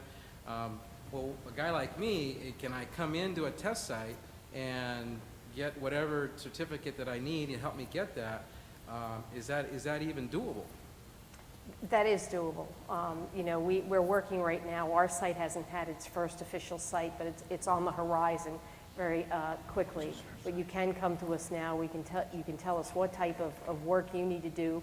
We'll look at how that research leverages what we need to do to help further the industry and to provide the research that's important for the operation access and the moving towards the standards and the research and development that we've committed to with the FAA. And then we could tell you not only how much, but where we can do that and how we can help you. Okay, can I talk to you after the panel session Absolutely. is over? Okay. So Bob, before you sit down, so now let us ask you a question. So if Elizabeth said, okay, you guys are right, tomorrow there are no FAA rules, it's okay to do whatever you want, what would you do? What are you ready to do, really, that you're being held back from doing, or is it the uncertainty? I mean, is there what is the actual way you would be making money from this? You seem to have a good sense of the scope of aviation. You know how A330s make money. What would you do if you weren't? What are you being restrained from doing? Okay, well, first of all, I'm not restrained because I'm so early in the process Right. that I really need this time, and that, to me, it's just a win-win situation. But to get to your real point is that if I was ready, what I would like to do is, in California, we have a lot of water issues, and but we also have a major agricultural, sector. In Southern California, especially, where there's a lot of desert climate. So I believe that the precision agriculture market is just right for showing local farmers how to save water. Now, I know that in Europe and other parts of the world, they've got these really simple devices. These guys don't even need a pilot's license or any kind of knowledge. They punch a button on a computer, and this thing flies, collects their data, lands, and the farmer takes the data and loads it up on the internet, and he gets his final product of what he needs. And essentially, that's what I would like to do, but be able to show farmers how and what kind of platforms that they're going to need in order to basically solve their problems. If I could perhaps address for the small business entrepreneur and their approach to getting into the airspace and flying privately as opposed to the public entity, with an anecdote, knowing full well that plural of anecdote is not data. But the fact that a small business entrepreneur comes forward, and to sell your vehicles, you need to demonstrate that they're reliable, they're maintainable. If you sell it to a client, it's going to work. Here goes the anecdote. We have a university researcher. He gets a grant. He has the option of buying a reliable private aircraft, but it costs too much because what's baked into it are all of those items that you need to be successful in the commercial marketplace.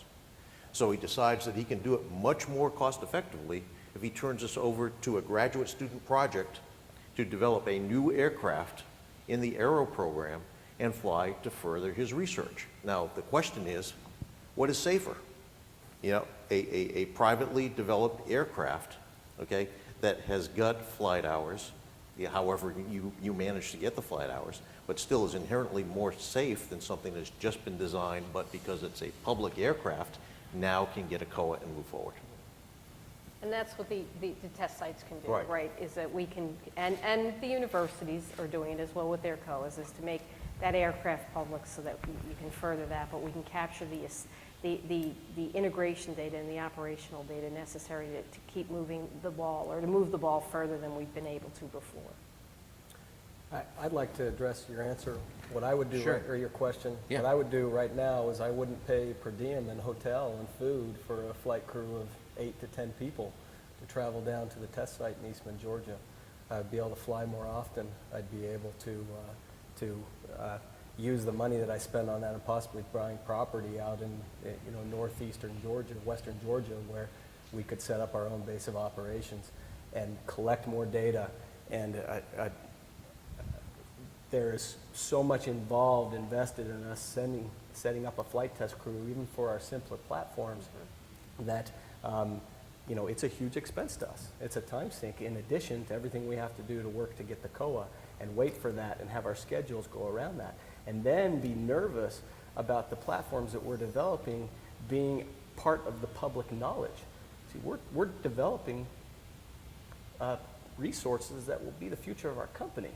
And to a large extent, with the Freedom of Information Act, anybody can go and find out. I shouldn't be telling you all that, bits and pieces of what we're doing. We're aware of the IP issues. Yeah, at and the so site, you can understand as a small business owner how, what I could do right now. And I'm a private pilot.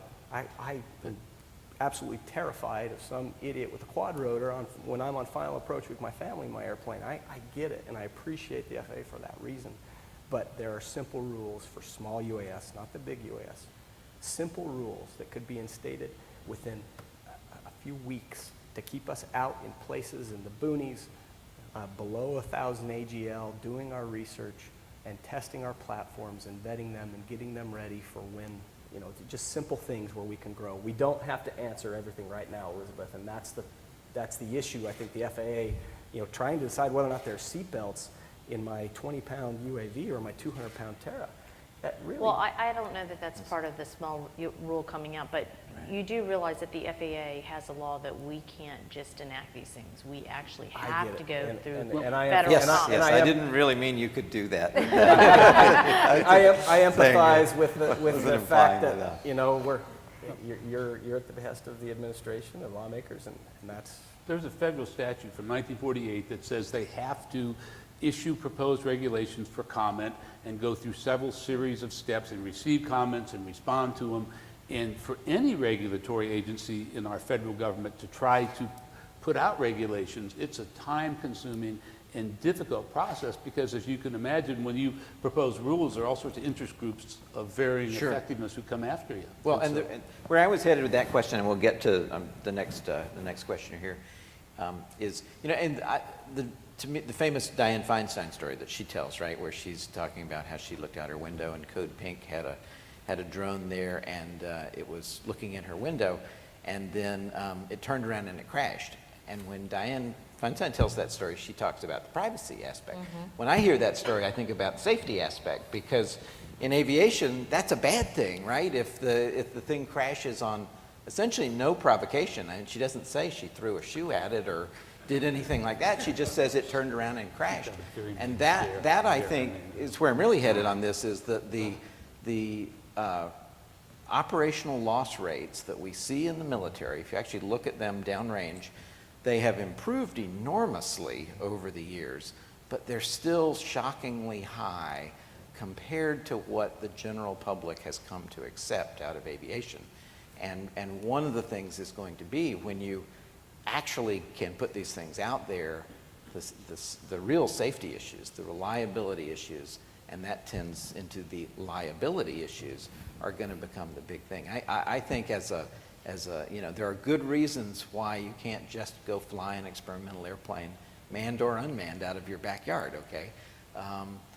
But once we move beyond this sort of testing phase and exploratory phase, we're going to have to face the actual operational reliability of these systems, and that's going to be a new world, And because we it have ain't to great. apply It's not a pretty picture. the right risk factors, right? Because you're right, we don't meet certainly what aviation does today. But one of the big factors is when you have an accident in aviation, there's a very high probability of loss of life. So that risk factor has to also take that into effect, that the loss of life probability now is on the ground, so that changes the risk differently, and Sure. we need to evolve. Well, that's why they've approved, flying in Alaska. But I don't think that Jeff Bezos is planning to deliver a lot of packages to the Caribou. It's going to be, in downtown, right here, downtown Atlanta, or delivering room service to your room here in the hotel. I mean, that's the kind of stuff you're talking about. So that factor of safety that the agency will have to work through, and the insurance companies, when you ask why this is taking so long, there's so many issues. And the pervasive issue right now on privacy, we expect when the Federal Register comments go out, privacy will be part of what we receive. And again, that's not something our agency regulates, but clearly and I'm sure you'll be watching it, Morgan, when the Federal Register notice goes out, I'm sure we'll receive a lot of privacy comments. What we thought as an agency 2 years ago would be the safety. Everybody's concerned for safety. As you stated, we're dealing with something perhaps we weren't aware of would be highlighted so much.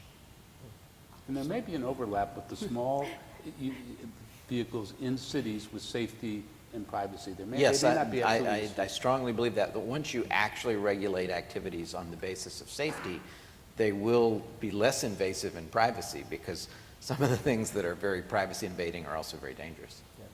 Okay, So quick, let's go to next the question. Yes. So listening to all this conversation, I've never understood why this isn't taken in steps so that you have Class A airspace, Class B airspace, Class C airspace. They all have different rules and regulations, et cetera. So now I'm flying in some agricultural place with a 25 kilogram or 25 pound thing, and I'm looking at my risk, okay? Risk of it falling on somebody, the risk of the privacy question. And I'm saying, gee, that's quite a different world than if I'm flying this 25 pound thing inside of a major city where hundreds of these things are flying because they're all delivering packages, okay? So I don't understand why it wouldn't have been hard to set up for agricultural and all this rules and regulations that would have worked, and don't let them fly in a certain density and populations, et cetera.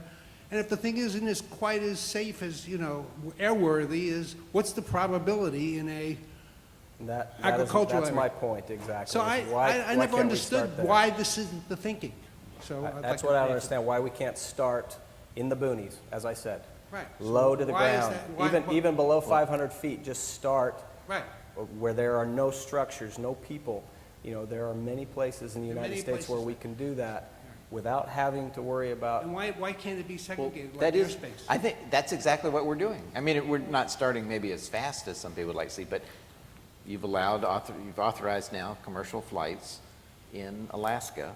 That's a big step. I mean, it's BP, right? I think BP got the authorization. It is BP, and like I said, we have 10 applicants today, and there are other users in the airspace. I think everyone seems to, and not you in general, but there's a whole GA populace out there that we have to take into account. So although it may seem that we're in a remote area, there's power lines, there's GA populace, and there's other things that we really haven't thoroughly tested this integration in that capacity.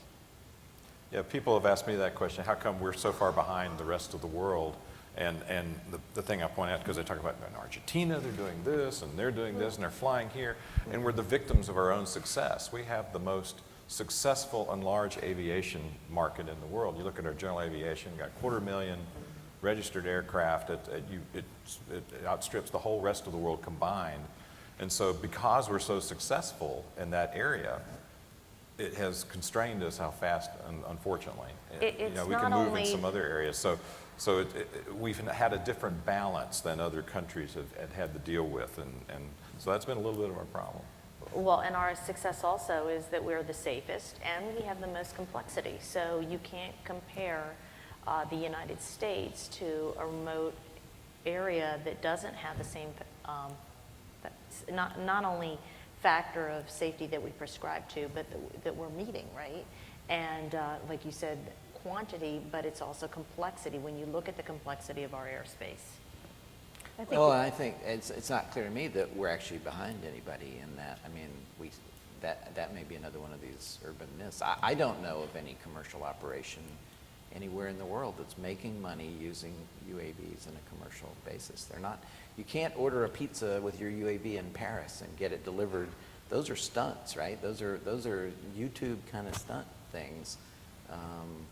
I think to my knowledge, I mean, maybe somebody else well, knows they are, in Europe, they are doing some, again, more experimental types of operation. In Australia, it's moving forward. We fly UAVs in Europe, and I can tell you it's much, in some areas it's much harder.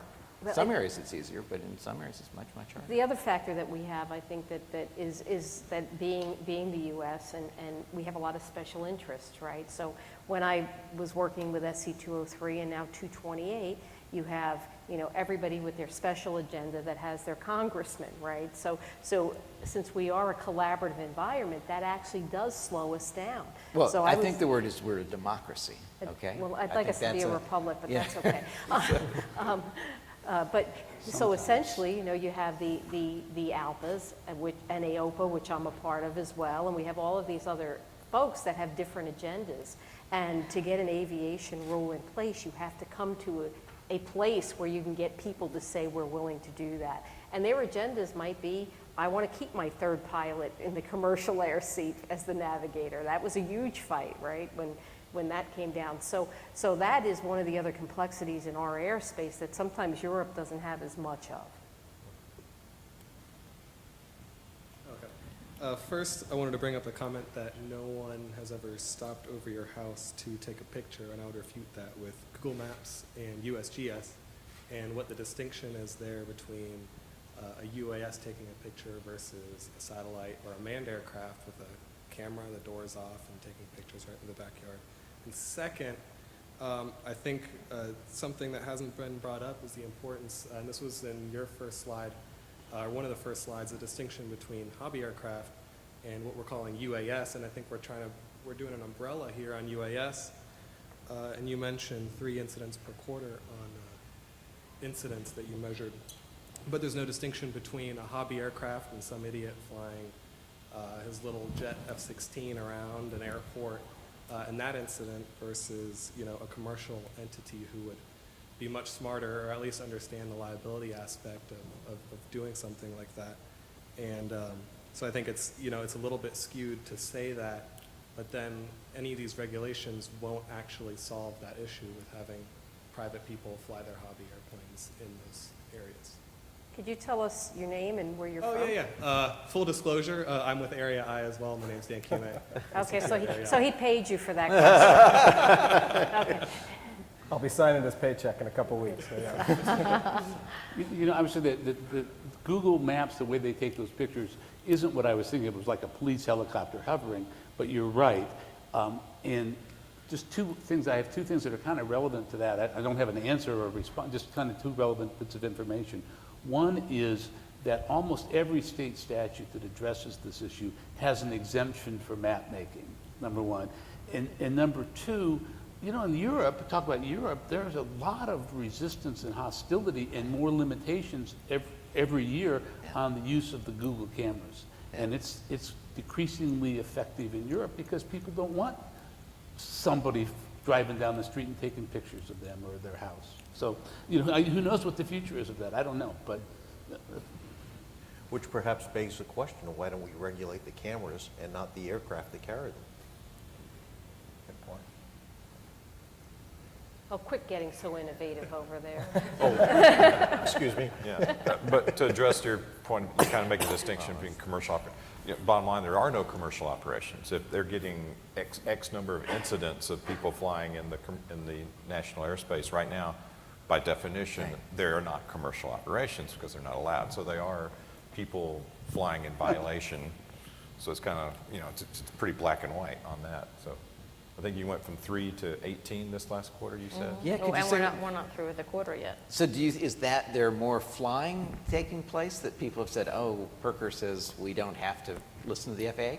Or is it the awareness has been raised, so you're getting more reports? What do you think's driving that, that increase? How is that being interpreted at the FAA? So speaking on behalf of the FAA, we don't have an answer. I don't have that analysis, but I mean, for me personally, when I read the newspaper article one day, and then they retract it a few days later, that sometimes gets lost in the messaging. So, you know, the initial decision maybe was out there more than the stay.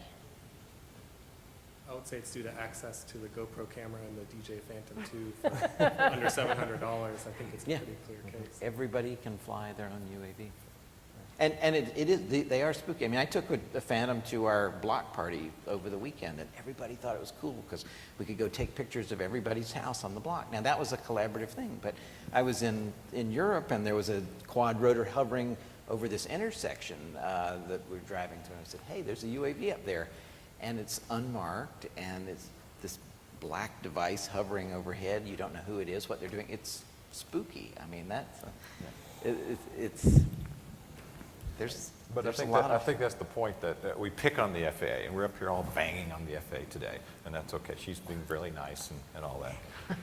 But She took the short straw. No. Yeah, but even once the FAA rules come out, our next target opportunity is going to be over here with Morgan, because you talk about over the block party and stuff like that. But what if that quad rotor crashed into the block party, and next thing you know, your neighbor's suing the guy who was flying it, and then all those things happening.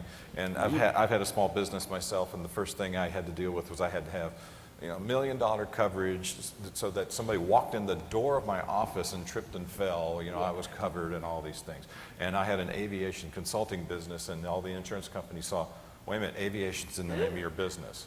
We're not going to cover you. And I had to explain what, So I think this is going to be one of those markets that's going to be good, maybe potentially be first to be second, because those guys that are first are going to learn some hard lessons in the legal and liability areas, which then the second people are going to be able to reap the rewards of. So I think it's, especially for the service providers that are really going to be out there on the front lines doing it, there are some things. The FAA is not going to be your biggest concern, I think. I think there's a lot of other liability and legal issues you're going to have to deal with, which we have to deal with at the state level to make this a successful commercial enterprise going forward. If you can't get insurance, you won't be able to operate commercially for very long, no matter.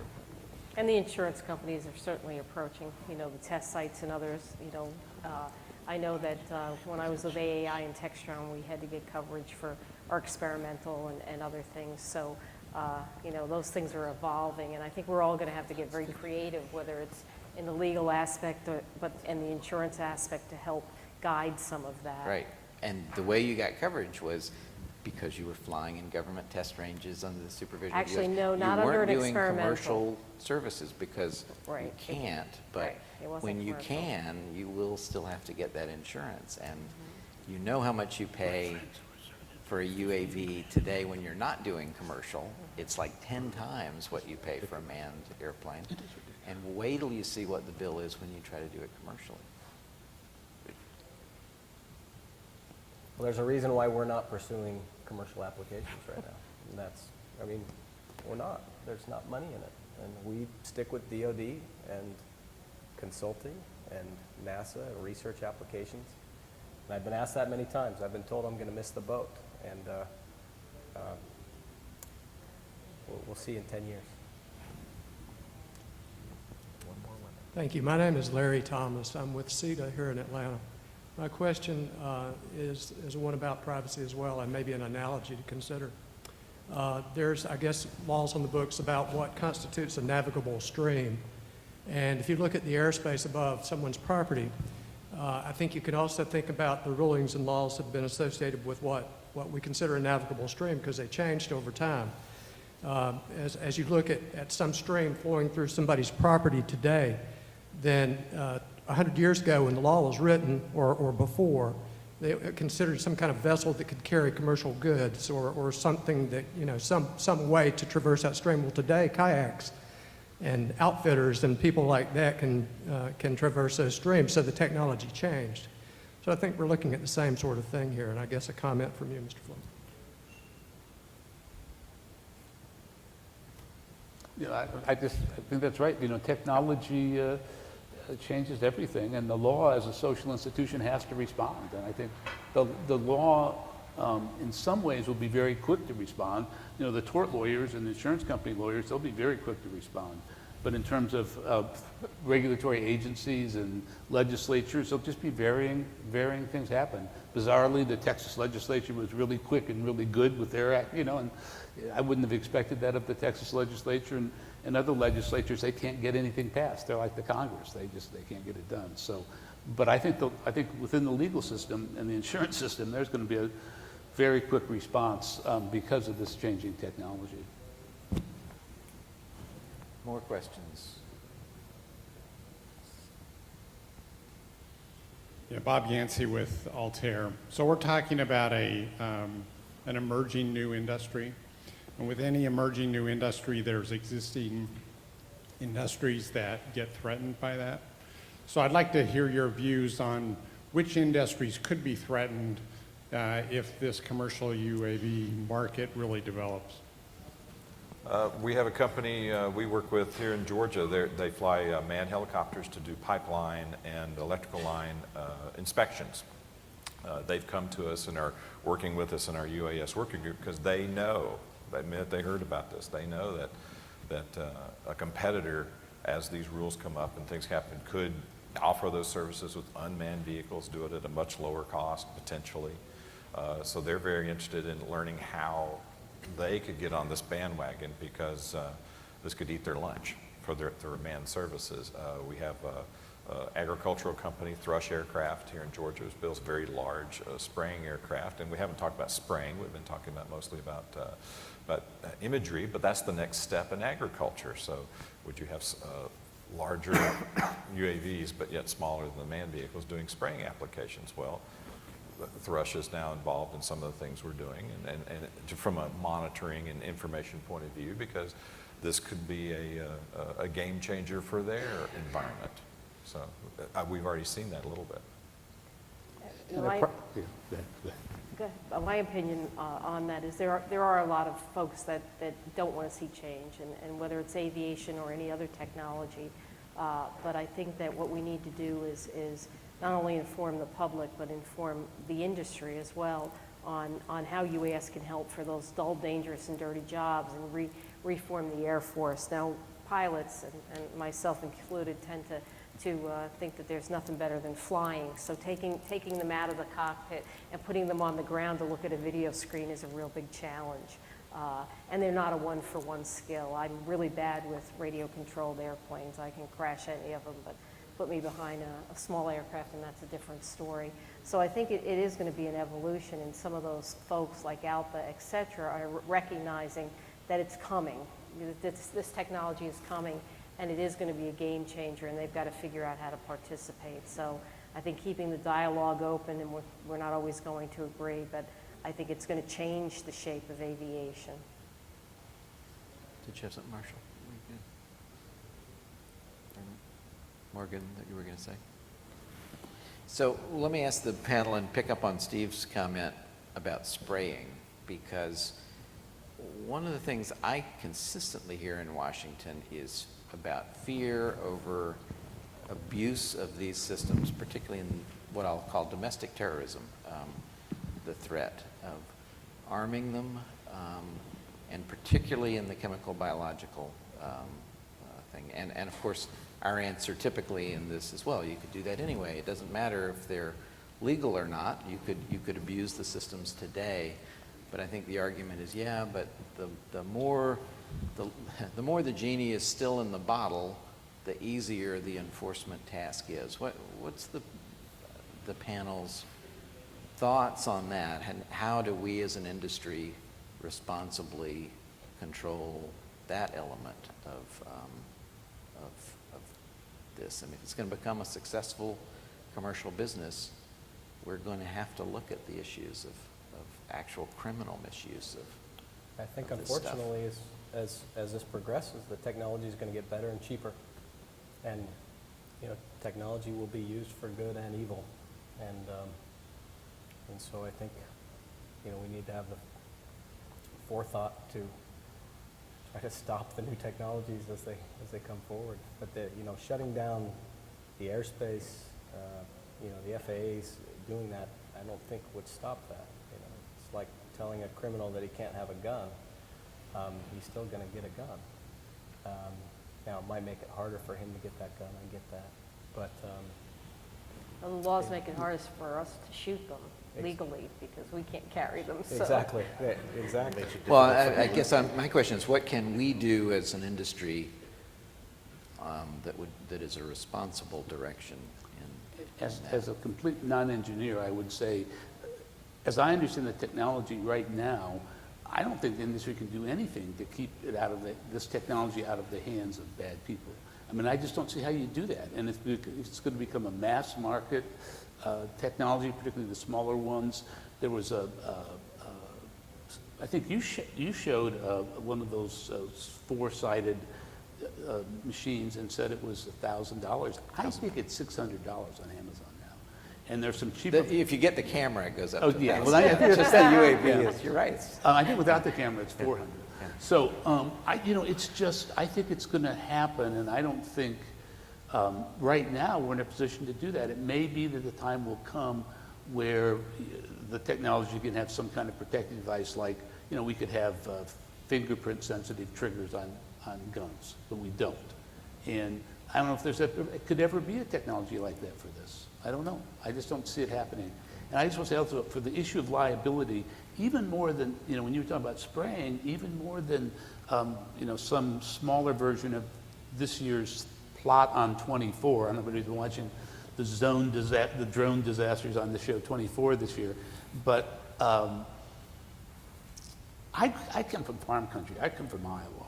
And when you were a kid, one of the ways you could make money was you drive around in the back of a vehicle with these big tanks and you'd spray what turned out to be, we found out later, Agent Orange.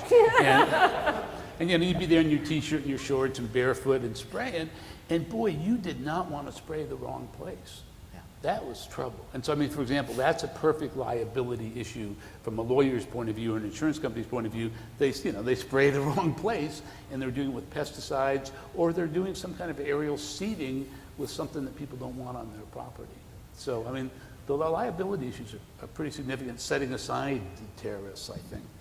My view would be that the solution for the industry is to accelerate regulation as opposed to delay it. Because the quicker we get the regulations in place, the more difficult it will be for the people that have decided to operate outside the regulations. So there are a lot of people flying right now, as we've cited before, filming, real estate agents, and things like that. If we get the regulation in place sooner rather than later, it'll make it easier for the legitimate business people as opposed to the illegitimate ones. I agree with John. Just as a side note, 5 years ago, we could go to a RC field and we could fly. Now everybody at the RC field knows that we shouldn't fly. We shouldn't be flying since we're a commercial entity because of education. And so if there were regulations in place that, at least people who are familiar with drones could say, that probably shouldn't be doing that. I should see something, say something. Right. But if it's generally accepted that you can fly below 400 feet, if I'm less than 55 pounds, then that's okay. Exactly. So education would be a big thing, and that's going to fall squarely on the shoulders of the FAA. And So the FAA in the last few months have issued press releases on myths, for instance, below 400 feet and within certain proximity to airports is not legal operations. And we're trying to get ahead of that. We've issued 2 press releases on these types of myths that people have perpetuated and believe to be true.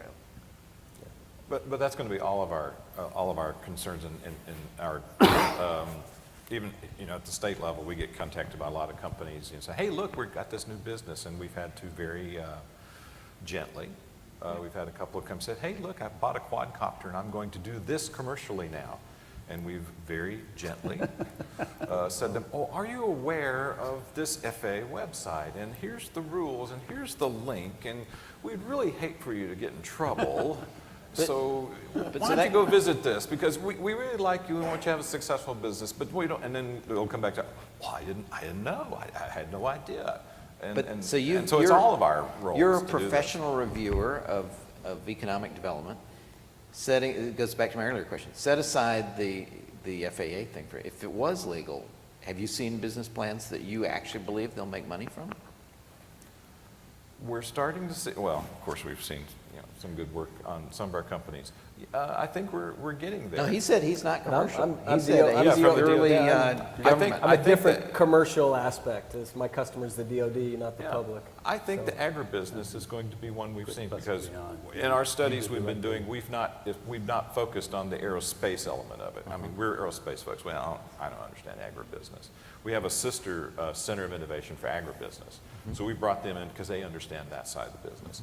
So we've had real honest-God farmers involved in looking at this, involved with us, the researchers from the University of Georgia. We've had the aerospace people, the ag business, and that's been the thing, saying, how useful is this to you? And when we took it to the farmers, the first meeting we had down in South Georgia, we were amazed by the response. The farmers were like, I can use this. This is fantastic. And they were just beside themselves, and that enthusiasm hasn't changed as we've gone forward. Right. So they see the utility. Now, the Will next they pay piece of for that it? business The is... question is, how much will they pay for that Exactly. utility? Well, some of them already are. Some of them under the recreational area are buying these copters and out there and looking at some things and all that stuff. But we've been working with, they have what they call crop consultants, crop scouts. They walk fields. You have hundreds of acres of fields, and this expert in the area walks the field. Well, when you have hundreds of acres, you can't walk every piece of it. So the crop scouts are seeing this as another tool in their arsenal to be able to cover these fields, to be able to provide that service. So we think one of the first adopters, at least in our state, are going to be the existing companies that offer these crop consulting, crop scouting services. And it's just going to be another tool they can use as part of their business. So we don't have to create a whole new business model. They already have a business model. It's just how this new technology fits in that business model. So we're not starting from scratch. So that's why I think we're going to be successful early on in the agribusiness side. We have 10 minutes left in the session, a little less than 10. Hello, Nathan Kendrick, U.S. Coast Guard. During the initial presentation, we saw public safety, of course, being one of the main reasons, or one of the main opportunities. I haven't heard addressed. If you're familiar with, I've heard Texas EquiSearch had sued as a nonprofit, saying that they wanted to use UASs for search and rescue, and said we're not using it for commercial, for commercial purposes. I wonder if anyone on the panel could address the opportunities for nonprofits or other non-academic but not commercial opportunities within this growing industry. So, we have Custom and Border Patrol, we have police departments across the country who are public entities, typically self-indemnified, therefore they have insurance and other things that would be prerequisite for them to conduct operations. We work with them on the safety aspects for them to do search and rescue, and they have that authority through certificates of authorization and waiver. I've told you that typically we've been able to turn that around in 60 days. When we have catastrophic events, we can turn it around immediately if it's a known entity that we've worked with before. On the private side, as far as search and rescue, we aren't, that I know of, receiving experimentals or anything else coming through the agency to look at that. So like the Civil Air Patrol or something like that? Well, a Civil Air Patrol usually would be some type of public entity, right? Are you thinking in a private aspect? I think you're talking about like a Specifically, I mean, the one I know of is Texas EquiSearch, which is a nonprofit. They mainly do horseback search and rescue for people lost. But they wanted to fly a UAS to do some search and rescue, and the last I'd heard they had filed a suit because they had been told, that's not a commercial, basically saying this isn't a commercial use of a UAS, why can't we do it? And I hadn't heard yet what the results were of that. But I wondered, just, are there other aspects, or have any of you dealt with nonprofits coming to you and saying, hey, we want to use this, we're not commercial, what are the opportunities for a nonprofit to use those systems? I haven't as of yet. I do believe that they will start looking at that, but I haven't had any specifics come in. We have. I mean, the anti-poaching thing is a big thing, and again, now it's mostly outside the United States because that's actually where the poaching problems are the biggest. But a number of the NGOs are engaging in this. The World Wildlife Federation, a couple of others, and I think even the United Nations has actually deployed UASs in some of its operations. Now, obviously, they're not an NGO, but there definitely is a large NGO component to this stuff growing around the world. But yeah, I don't actually know domestically about whether that question is. I know of others like you, international, Yeah. but not domestic. I heard something about another one group that was doing, they were trying to hunt hogs, wild hogs. Yeah. Yeah, we have run into that a little bit with our local Forest Service and answering questions from them. And even the public law for public operation, public use aircraft is still rather complicated. And now we're extending that into UAVs a little bit. So it's still part of the uncertainty of, well, we think we can do this, but how do we do it? What's the best way of doing it? Do we do it through the public law? Do we do it experiment? How we do these things? And so yeah, a lot of it's just figuring out the right path. I think a lot of people have been hoping that the regulations were close enough that the other trajectories, including the waivers, weren't worth pursuing. That I know when we've looked at it in the past, that is the conclusion that we've reached several times. So the whole Section 333 that you've started to take applications for in the last couple of months is fascinating to us in several ways. One is, of course, to read the other people's applications. I am very curious to see if you approve them, because some of them are very common sense, but some of them, and straightforward. I mean, it will be fascinating to see what the FAA's response to these 333 applications have been. The second is that I think the reason you haven't seen more of those is, in general, people have been waiting for the regulations, and to see that the FAA says, okay, we are going to do exceptions, is disheartening in the sense, if it implies that, oh, maybe the regs aren't as close as we were all thinking they were going to be, because if they were, why would we need to do all of these exceptions all of a sudden? So it's an interesting situation. Let's kind of wrap up here and just run down the panel with last comments. Nick, so to start with closing remarks from you. I just want to say that I have my dream job, and I am appreciative for what the FAA has done to accommodate me being able to pursue that dream, and I am grateful that I'm not in Elizabeth's position right now, and having to deal with the lobbyists and to deal with the administration and all the other things. But it is very important that us, as a professional entity, help push our congressmen to do common sense regulations to allow us to develop these technologies. Because even if we're not behind the rest of the world, we will be soon. And we have a lot of smart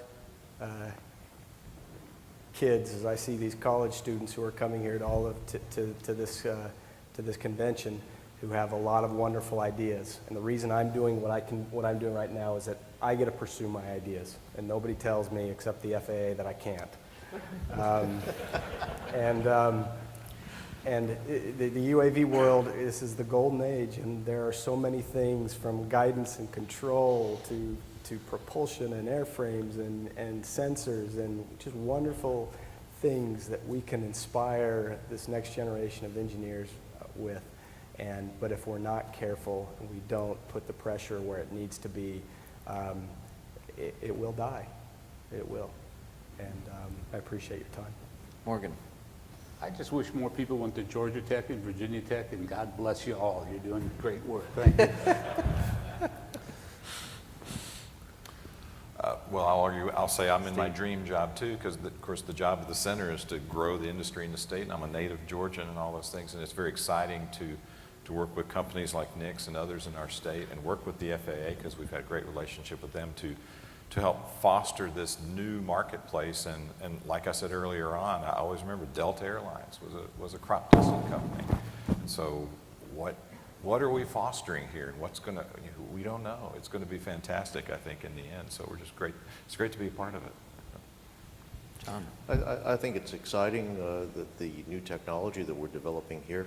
I think we have just a temporary, short-term, I don't want to say it a barrier, more of a speed bump, something that delays us enough to make sure that we can do it safely.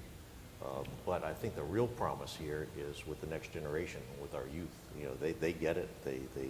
They know this technology. They know you can do stuff with just your thumbs. You don't need to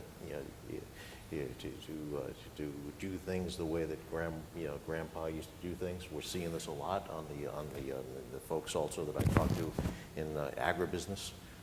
They're excited about this new technology that will allow them to stay in their family profession without doing the way things that their grandparents did.